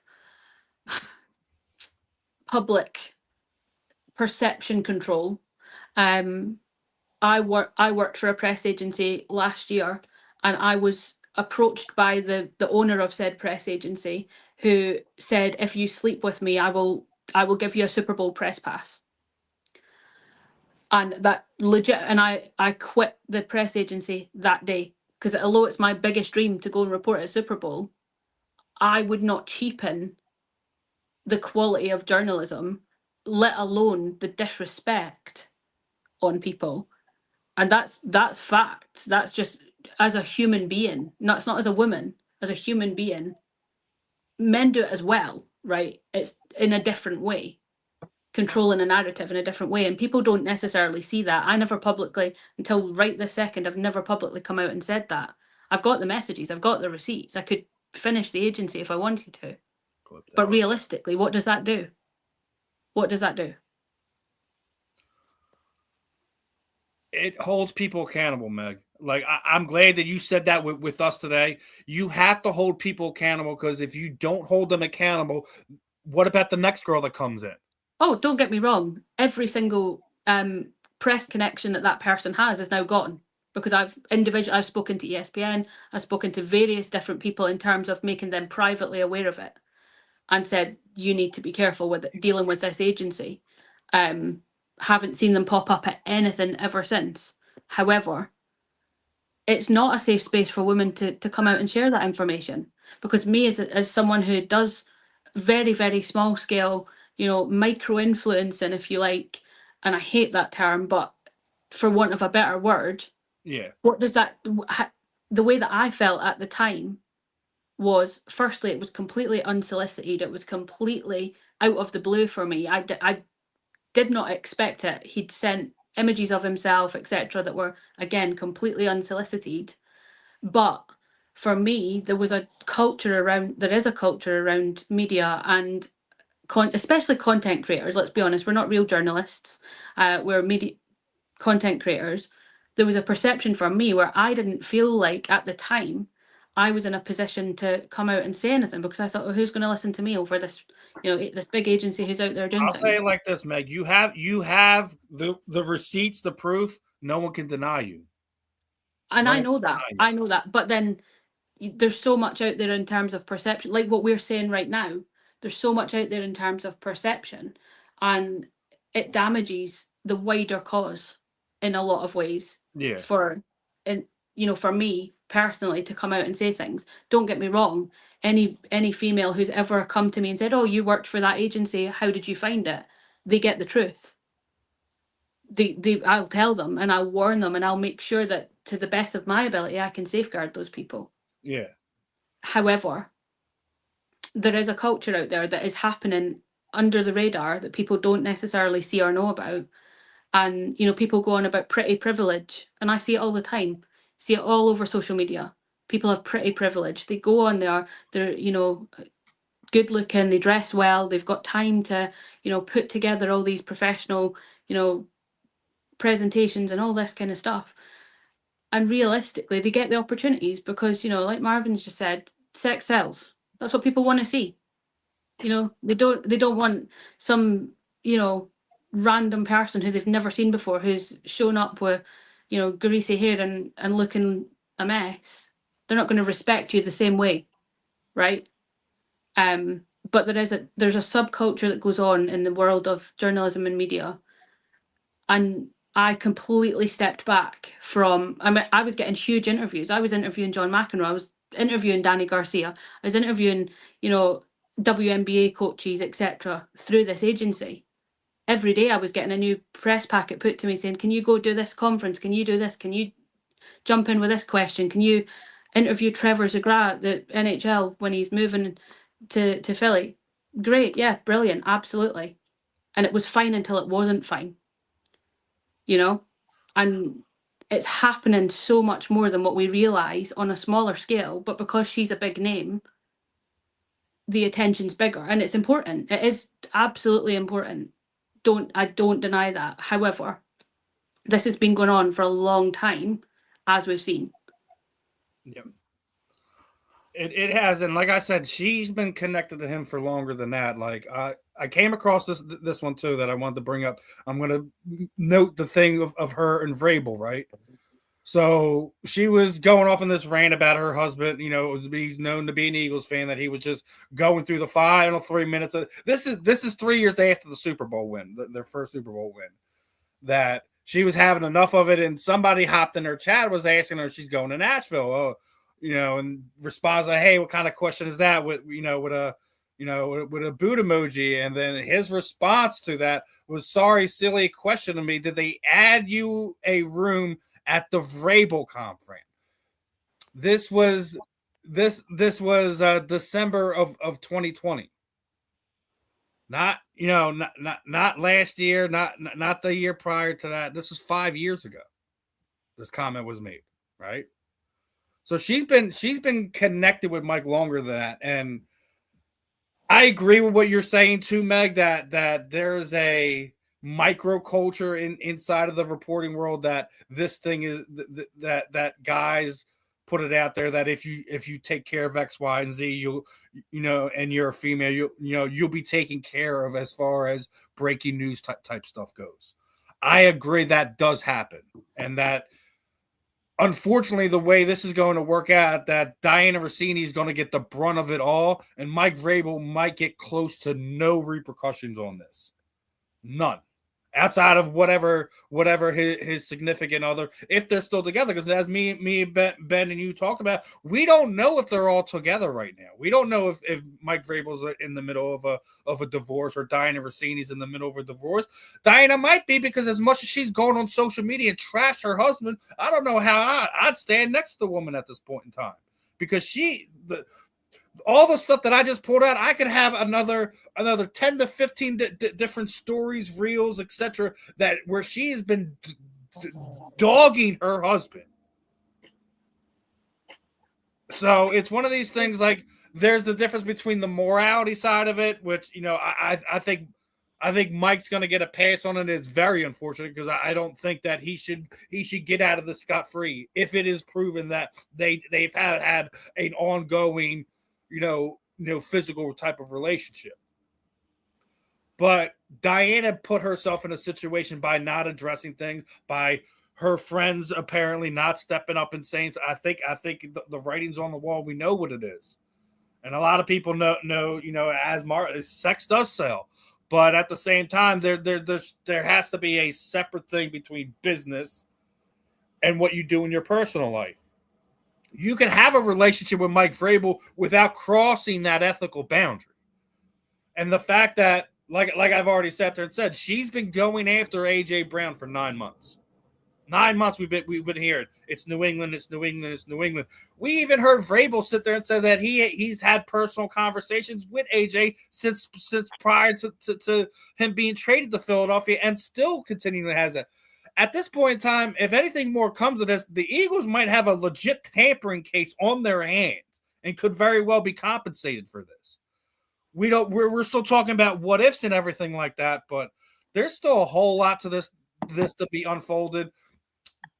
Ben, I know you've been waiting patiently on this. We did kind of loosely touch on this, but a lot more has kind of come to light since we last spoke on this last week. What are your thoughts of how this has grown even further, so to speak? Sometimes when you have leverage in this game, it ain't good leverage, because Skip Bayless said he's been working with Dianna Russini for a long time. And he said he's known of her doing certain stuff like this. Now, he said he didn't like it, but that's her business. Like, I ain't like it, because he says the game within the game. He says right? It blurs the lines for men too. Because here's the thing, right? If Dianna, who's a grown woman, is doing certain stuff to get stories, right? Well, if I'm a Skip Bayless or that type of journalist, do I have to become friends with certain people in the media or certain people in these front office or with these I can't be objective anymore. Player has a bad game, I can't say that's my homie. Hey man, I may give you exclusive as long as you don't talk about what I just did. See what, and I do agree with Meg said. We'll take certain people and make it seem like, hey man, it is a subculture. Because you start saying, well, how did that person get this and how did that person get that? And then the only people who know is people within the culture. What Russini has done is saying, hey, it's not that what she was doing. It's been people have given it a blind eye for so long. Whatever she's doing, she ain't just got the ESPN. Because a lot of times when it comes to these situations, we got to look. I'm not here to try to come down on Russini as if she's the only one, but she'll make it seem like because of how big she is, all women doing it, and that's not the case. How does women get there? That's the thing is. Wait a minute. Is she really talented to do that? Can she really do this to do that? How do these women start doing WNBA? They got WNBA countdown like NBA countdown. What did they have to do? See, it's that part. We can't keep an individual. But the thing about Mike Vrable used to play for the Patriots. They used to do stuff on the Patriots, right? The Patriots have a culture of blurring the lines, drawing outside the lines, all kind of stuff. If people think that Mike Vrable didn't come from a coach, because he went from a player to a coach, he said, wait a minute. When I was with the Patriots, I'm not saying they did stuff like this, but they did stuff. So he was like, hey, man, I want AJ. Because, people listen to you, right? Yeah, I put stuff out. And it's so crazy because if I was accused of something, and if I do two things that make me look guilty, one is put out a statement and I don't apologize. And two, I settle. Like that stuff makes you look guilty, even if I'm not. But when it comes to the Mike Vrable stuff, he should not get off scot-free. I bring a man's name to your attention. Sherron Moore, former coach of Michigan. Yep. Everybody thought he did it. Oh, he shouldn't have did this. He shouldn't have did that. All charges were dropped. Where's the outrage? This man has lost his job, his reputation. Now, Mel Tucker was different. That's a different situation in Michigan State. But what I don't like is you are guilty until proven innocent, depending on who you are. And Sherron, he dominated the headlines for like a week and a half. But when it was like a month. I felt like it was a month we were talking about that. And that was not just sports outlets. That was NBC, that was MSNBC, that was CNN, that was Fox. Everybody had something to say. But when he gets with charges to drop, right before we go to commercial, former Michigan head coach Sherron Moore has been acquitted on all charges. Let's go to break. Now here's the other side of this that I don't like. I was already put up. Why is everyone outside of a few journalists, people stuff? No one's talking about this. It's being thrown on the rug. ESPN's not reporting on this. We've reported on everything from Tom Brady and his wife and everything else in between, but we ain't talking about this. Fox ain't talking about this. Hell, but when it got brought up to Ocho and Shannon Sharpe, they ain't touching it. Well, first off, Shannon Sharpe had no reason to talk about it and anybody's personal life. I don't blame him for not wanting to touch this. But it's more than just the fact that they were having a personal relationship. It's everything else as well as why it needed to be brought up. And the fact that no one's talking about it, you say that Skip knows about it. I think the other side of that is Dianna knows where other people's bodies are buried too. And that's no. Dianna knows. It's not what you do, it's who does it. It's not what you say, it's who says it. She knows that. Because if the right person says it, oh man, come on, man. Like two people do the same thing. It's like this. And I'm not trying to act like he was a. What if Tom Brady would have kneeled and not Colin Kaepernick? You think it would have went the same? Nope. It wouldn't have went the same, right? And we know that. And when these things happen, we like, wait a minute.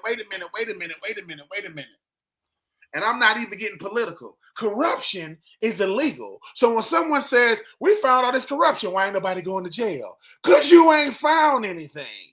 So what happens Dianna knows this. I know the business. I've worked for The Athletic. I used to work for ESPN.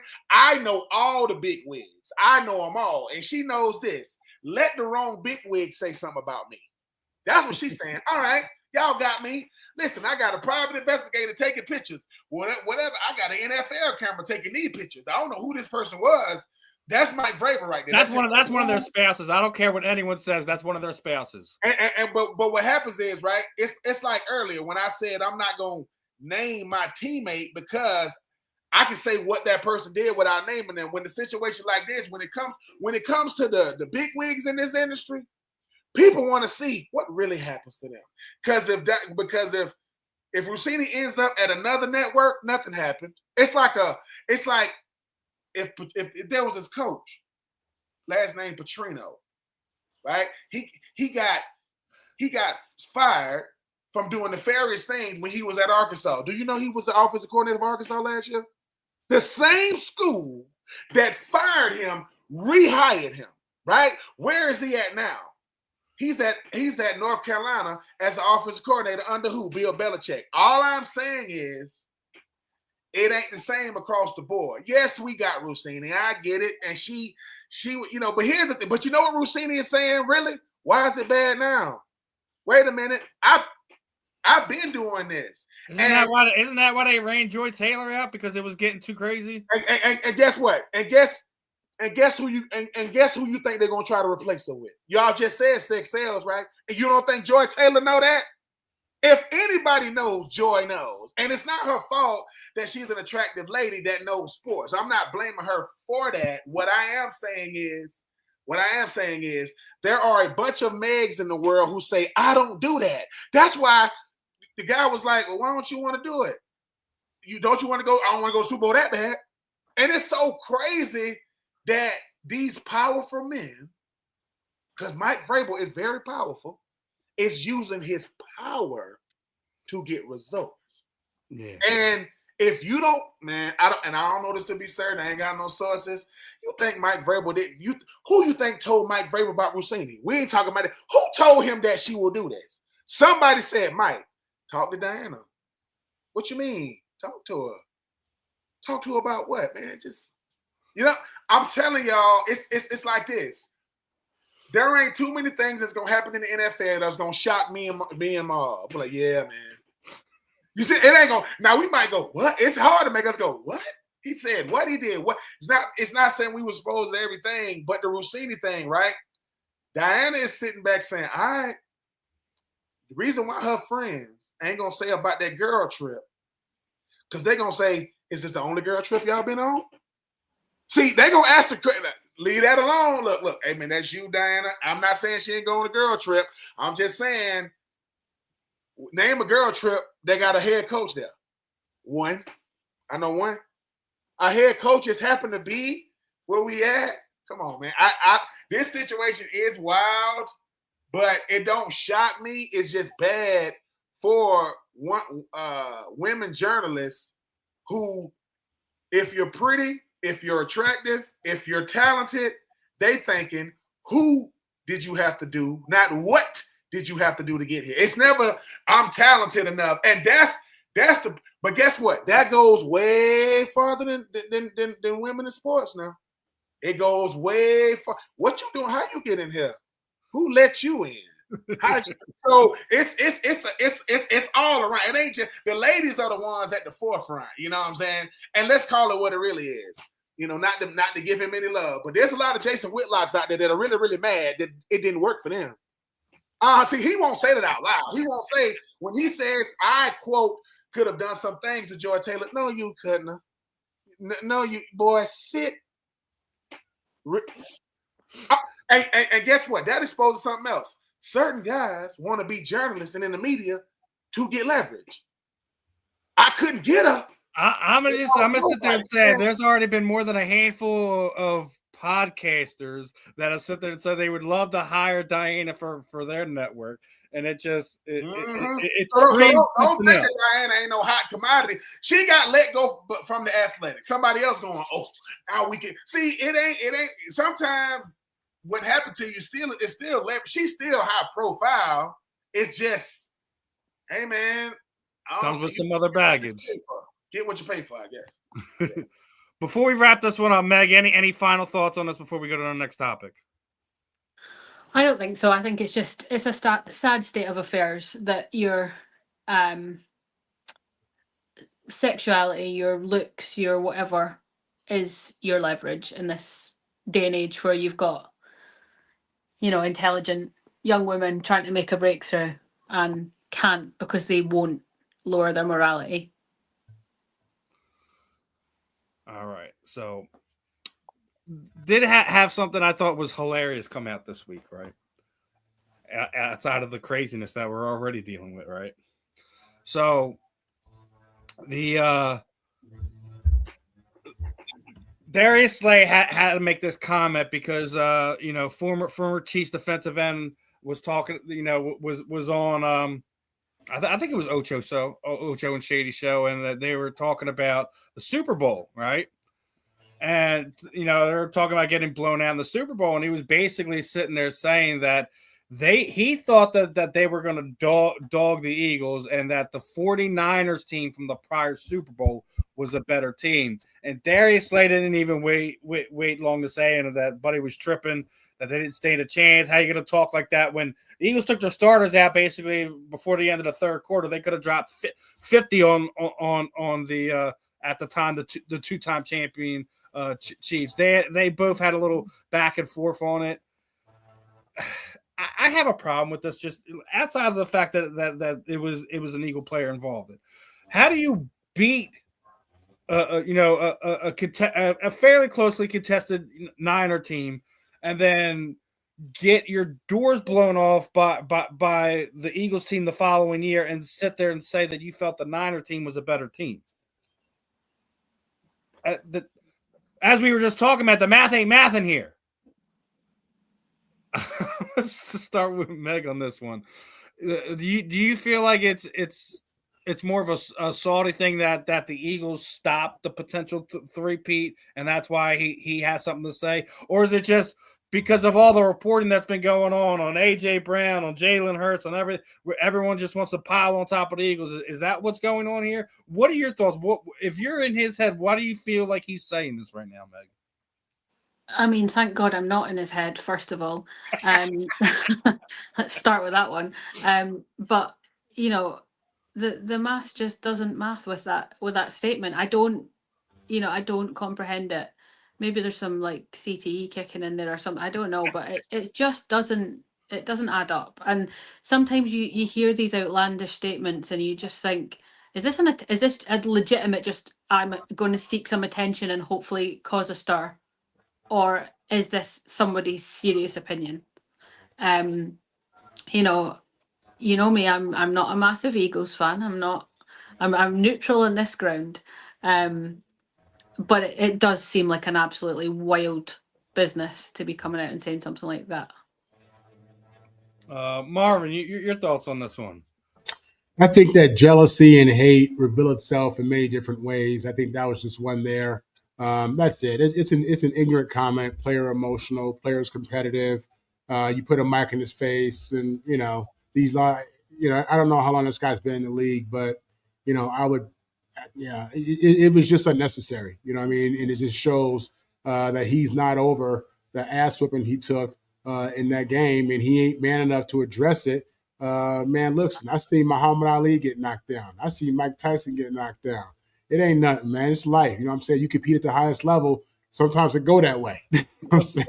Sometimes it's like that. It is what we've seen that. So as fans, as competitors, we've been on both sides of that. We get it, man. So be a man about it, man. You know what I'm saying? And just give them people their flowers. The Eagles was absolutely dominant, in a game where you had lost both your tackles and they ate your ass up. Literally, you had no answer for that defensive front, period. Yeah, that's all. Ben. There are people that feel Michael Jackson wasn't that good of a performer. There are people that feel that Michael Jordan was that good. They're liars. Feelings aren't feelings. They fickle. What type of statement is I feel as though San Francisco was the better team? So let me get this straight. The team you beat was better than the team that beat you? No. Stop pressing send. Stop. These are private conversations that's not supposed to become public, right?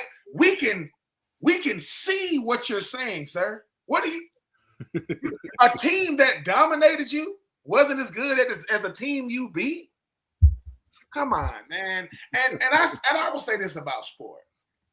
Sport is a humbling thing, man, especially when you make it to the highest level and you lose in the biggest game, there is in sports. But man, take it on the chin. like these slates they do, y'all got done. That wasn't even that game was over at halftime, man. That game was over with. Like yo, we've never seen. To just lend your fact of how confident they were, Mekhi Becton reached out to his tattoo artist before the game was even played. I think it was like the Saturday before the game. It was like, yo, get that Super Bowl stencil ready. I'm getting tattooed come Monday. That's something they were confident. They knew what they had up against them, and they knew they had your number when it came down to Super Bowl Sunday. You ever seen somebody Stop making excuses? You ever seen somebody get in a fight? Like you're there, and they got the hell beat out of them. Like you're there, like you saw it, and then they just happen to be telling that story, but they don't know that you're there. And they say, "Man, I mean, he got me a little bit. I mean, he caught me a little bit." You like, what? He's lucky I had to do that. Here's the thing, though. Like this dude is talking like we didn't see the. You know how you say a game that we can't validate because we didn't see. Man, when I was in high school, and that same guy that got the hell beat out of him said, "Man, he got me a little bit." And then you walk out, and then he sees you. He said, "What?" I'm like, dude. I said it looked like two people whooped you. That was one dude did you like that. Look, as a former athlete, it is hard to admit defeat. Like you don't ever want to say that somebody's better than you. I get that part. But to say, man, it wasn't even that good. What? A rookie got his first pick of the year and was a pick 6 against Patrick Mahomes in the Super Bowl. Look, man, I get it. Look, nobody wants to say nobody's better than them. I get it. This and the third. But, sir, you picked the wrong time to do that. That's some sour grapes like I've ever seen it. Like I say, man, there are people out there that really, really think, man, I don't think Tom Brady was that good, man. I think he was all right. I don't think Messi and Ronaldo are that good. You're liars. You're lying to yourself. Like, that is not true. And that's not subjective. People say, hey, man, you know what I'm saying? Everybody, I said, no. Just because Odell Beckham Jr. said $100 million ain't that much money. To him, it ain't. $100 million? There ain't a lot of money when you think about it. Yes, the hell it is, too. That's a whole lot of money. But so I don't get it, but I appreciate Darius Slay saying, look, I'm mild-mannered. I'm very professional, very respectful. But I can't just let everything ride. CJ Gardner-Johnson, I got you on this one. You don't got to say a word. I got you. So yeah, you all right. That's crazy. Now, we got a few more topics. Hopefully we can get through them all here. But I had to bring up this one. Now, I believe Alec Boehm is now the first athlete to sue his parents. Found out that they had misappropriated funds. He has fired his agent Scott Burris and hired a new one. But they filed for an injunction to try to get like almost $500,000 of the legal expenses that his parents took out of the account even after they started suing him. They were trying to get Alec to pay for the legal defenses. At this point in time, I think it's totaling. I think it's like $3 million. That when his parents were reached out to about between Boehm and his legal team, the first thing they did was hire a lawyer. So I think this is. I don't know. I may be misspoken here, but I do believe at this point in time, Alec Boehm is the first professional athlete to sue their parents for misappropriating funds. What's he expecting to get? The money, man? Yeah. He can wait on it. I already know what the defense is. We raised him, Your Honor. We gave him everything. That's what I was saying. Marv, what do we look? If I'm getting sued by my children, by my child, let's do it. If I stole your money, that's why I'm being sued, and I use that same money to get a lawyer. What are we going to court for? In the words of Chris Rock, when he woke up in the morning, he said, I had my 3 lawyers. I had to pay for my wife's 3 lawyers. I won. Sometimes, man, hey, man, it don't happen the way you thought. If they ain't, you had enough money to steal, you just noticed it. Go make it again and get separate accounts. Make sure they don't got access to your money. That simple. I don't know what he's expecting to get. It's gonna look good, but you know, he gonna be getting that money.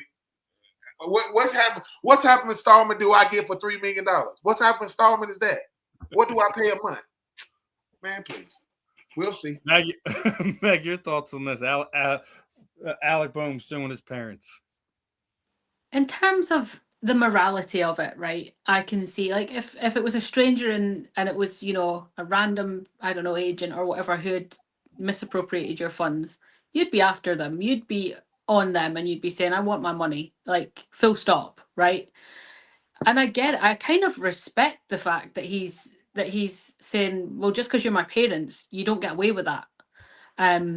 We've seen it, you know, famously with the Britney Spears case and all the stuff that went along with that. I think that if you're warped and twisted enough to steal from your own child, there has to be questions raised, because if you're doing it to your child, who else are you scamming? But equally, what state is that relationship when this is over with? Regardless, I don't think they're coming to Thanksgiving dinner at this point. They're not. They ain't sitting around the dinner table, are they?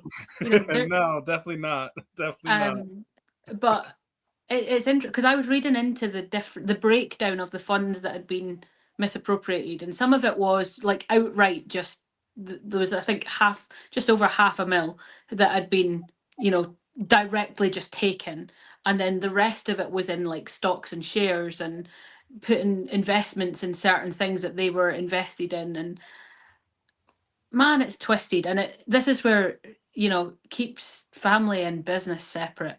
Just keep it. It's like, don't do business with your friends. It doesn't work. It never works. Somewhere along the line, somebody's going to be butthurt about something and it's going to end up a problem. Just keep it separate, man.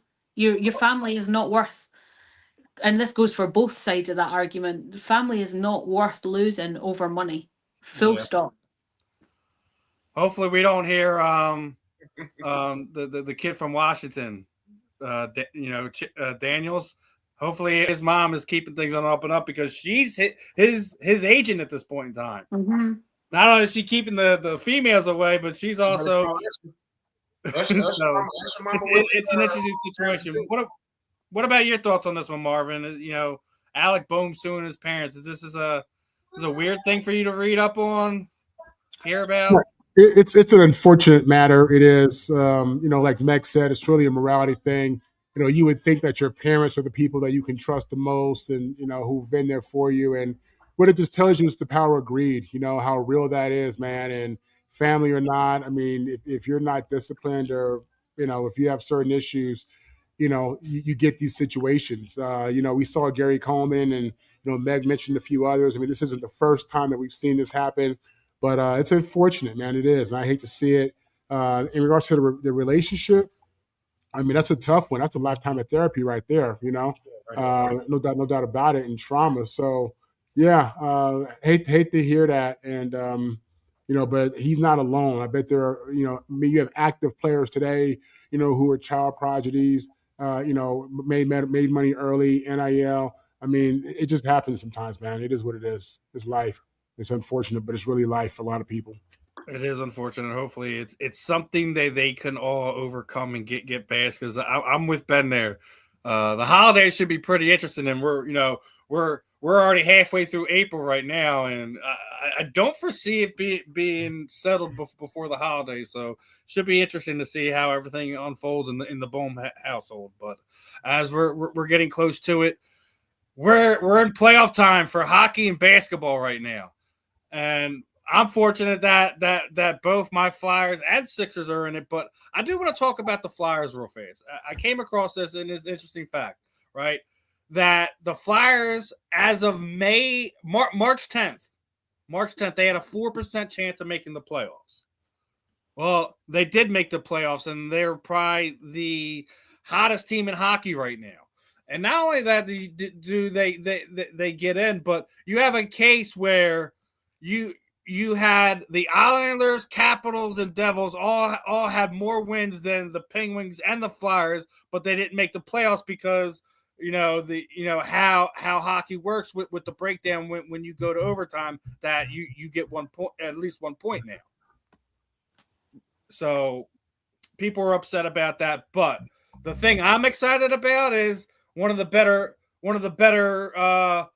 hockey rivalries is going to be rekindled with the Flyers taking on the Penguins. I think that the Flyers are the quote unquote Cinderella team of this NHL postseason. Is there anybody that you guys are looking forward to? Let's start with Meg on this one. I keep saying that I'm going to start watching hockey. I keep saying that it's going to be my next investment of my time. Unfortunately, that time, I've been trying to create that 25th hour in the day, and it's not happening. So you can't create more time, Meg. I think we all want to, but I don't think it's possible. It's a sad state of affairs. I'm a Blackhawks fan. I couldn't tell you where they're at. I couldn't tell you because I don't religiously watch it. So it would be unfair of me to comment on hockey, I feel. Oh, it's all right. It's all right. What do you got, guys' thoughts? Marvin, Ben, you excited for hockey? I know Marvin isn't. I mean, I didn't know it was even hockey playoffs. I don't. I will say this about hockey right now. The Tampa Bay Lightning is obviously, I've been to a game before, and obviously the team from the team in Florida last year won it all. I think they've won twice already. The Panthers didn't even make the playoffs this year.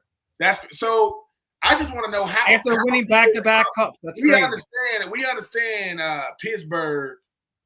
You know what I'm saying? We understand Pittsburgh and obviously Philly. We talk about the Steelers and the Eagles. So the Flyers and the Penguins, is it just as nasty? Or, No, it's 100 times worse because I don't feel there's a real rivalry between the Eagles and the Steelers. We play in the same state. We're in different conferences. The Penguins, for the longest time, used to be in the Flyers division. So that was a real rivalry for a long period of time. It's been up and down because the Flyers have been so bad over the past, I think it was like 12 years or so. So, I mean, I think the last time they met in the playoffs was the year prior to the last time that the Flyers had made the playoffs. The fact that I think it was like it's been 7 or 8 years since the Flyers been in is a big thing. I think being that the Flyers were lottery pick teams each of the last 3 of the four seasons, and that in Tockett's first year, he's taken them to the playoffs. I think they are the kind of Cinderella team for the season. We'll see how far they'll go if they get past the Penguins. If they make a run in the playoffs, we'll see what happens.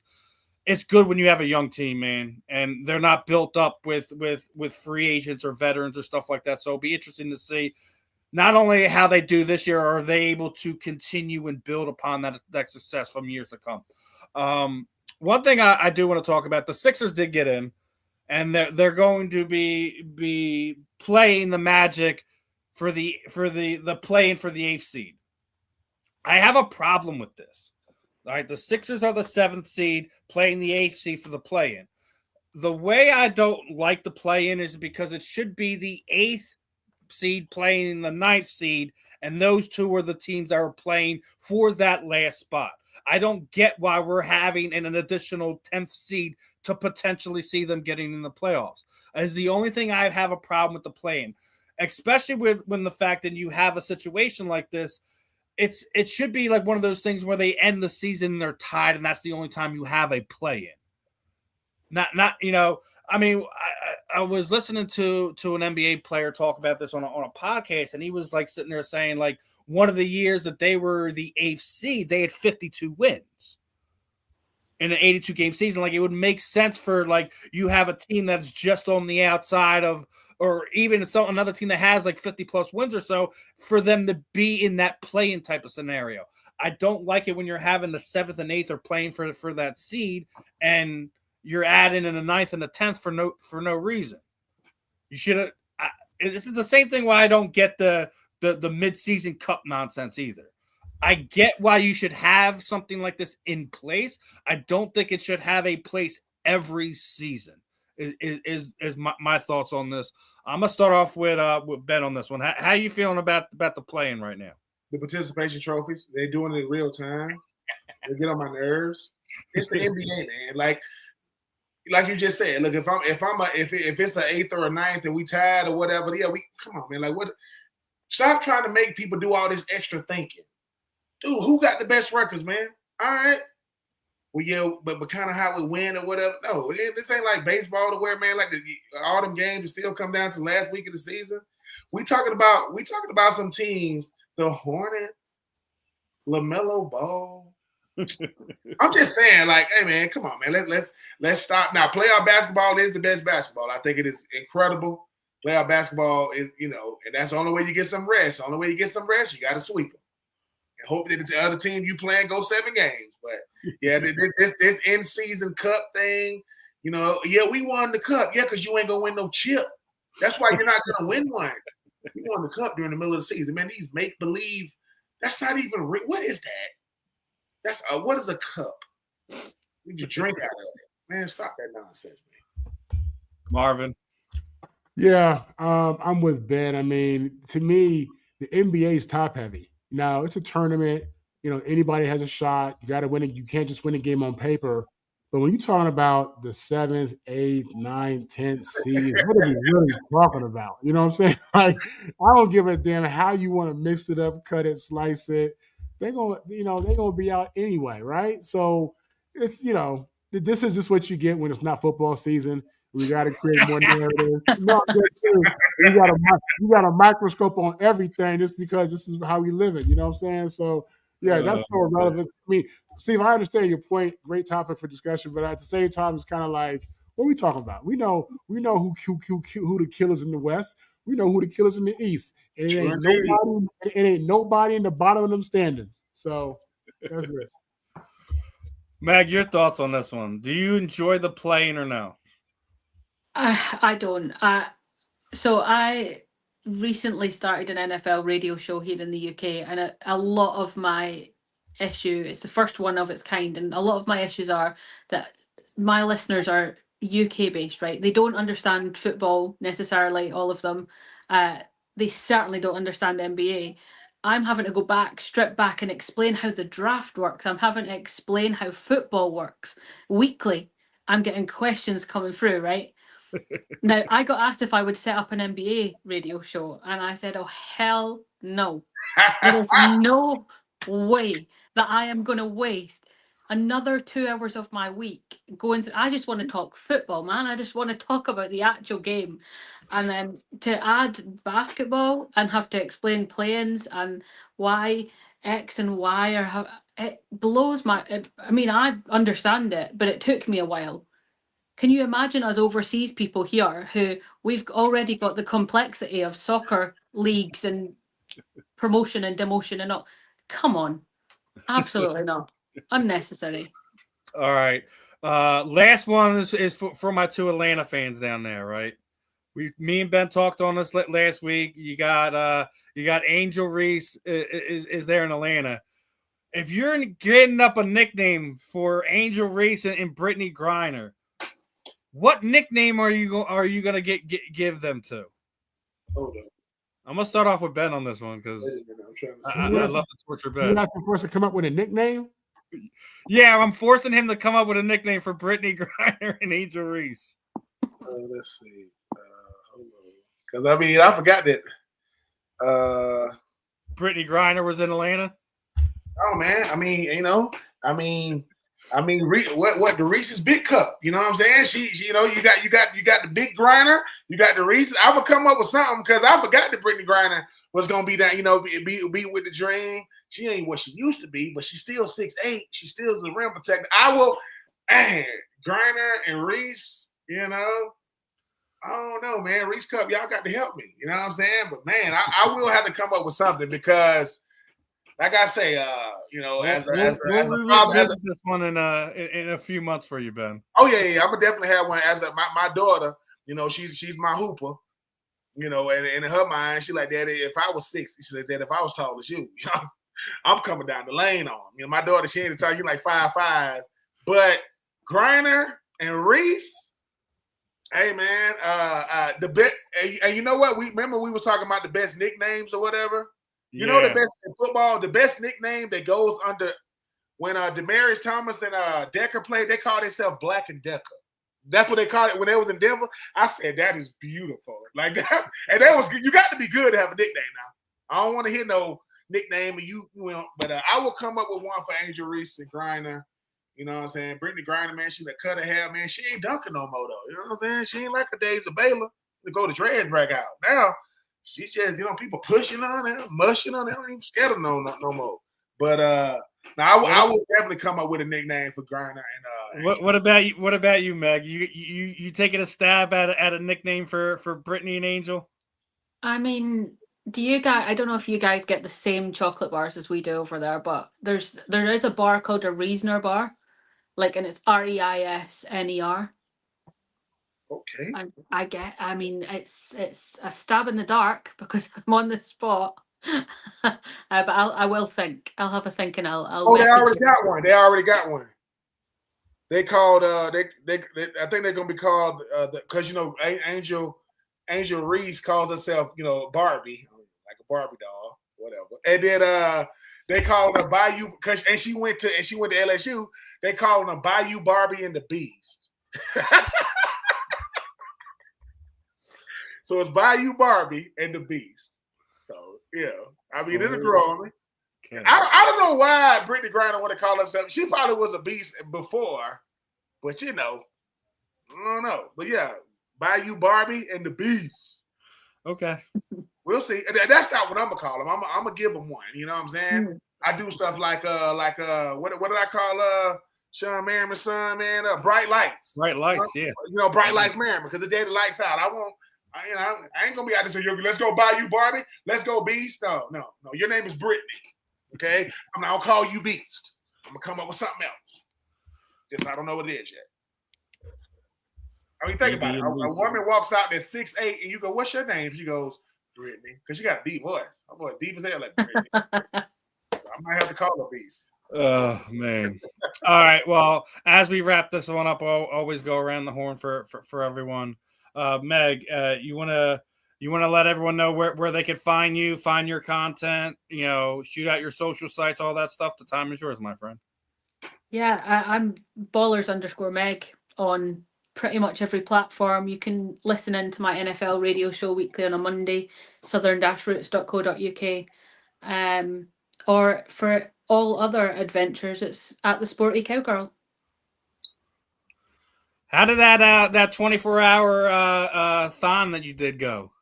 The 24-hour live radio show. Yeah, It was insane. I ended up being the last person standing. I was the only one that did the full 24 hours. And I couldn't speak for about 3 days afterwards. I was like, I have nothing left to say. Wow. Well, talking for a whole day, that takes it out of you. So, Meg, appreciate your time today. As always, you're always welcome. If there's something you want to talk about with us, you can always hop on with us and shoot the breeze with us. Marvin, anything you got going on this week that you want to share with people? Last parting thoughts, all that good stuff. Yeah. You can catch me on social media, Marvin Powell III, Marvin on the mic. I write for roundtable.com. I'm with Locked On USC twice a week, and I'm also on USC Jay's show often. So, yeah, I'm not hard to find, and just enjoy my time here on The Fan. I don't know if you've seen this earlier. I wanted to throw it back up for you. There you go. Yeah. Oh, yeah. People's champ. I'll take it. All right, Ben. Final thoughts as we wrap this one up, brother. Listen, man, I just got one thing to say. Marvin Powell for the Hall of Fame. Thank you, Ben. Thank you. As always, it's always a pleasure, chopping it up with everyone. You know, another fun episode in the books. You know, nice to meet you, Meg. Yeah, you too. So again, Meg, if you ever want to reach out to these guys, I want to come on here and be like, hello. You know, I can't do it. I wish I could do it. Like, you know, I want that Idris Elba. Idris, you get on Idris. I love you, but you get on my nerves. I mean, I can't talk to you. Nobody looks like him. I want to come on like, what will you be having? I will be having the. I can't do it. But you know, I'm work on it. I can't do it. I ain't gonna. Yeah, don't. If you ever want to have any of these two gentlemen on, just reach out. We can always work out something to accommodate. Make sure we can cross promote as we always do, Meg. You know how I do. Get your address, Meg, to send you some flowers. You shouldn't have to root for that much misery down over the pond. You root for the 5. That's rough, man. So you know I'm gonna have to send you something, man. That's rough. That's kind of rough. But other than that, episode 69 here in the books. Appreciate everyone for tuning in. If you haven't already, QR codes are up there. Please like, subscribe, share, show us love here on the South Florida Tribune. Other than that, I'm Steve. That's Marvin. That's Ben. That's Meg. This was another episode of The Fan and the End. We'll catch you on the rebounds, my friends. Peace out.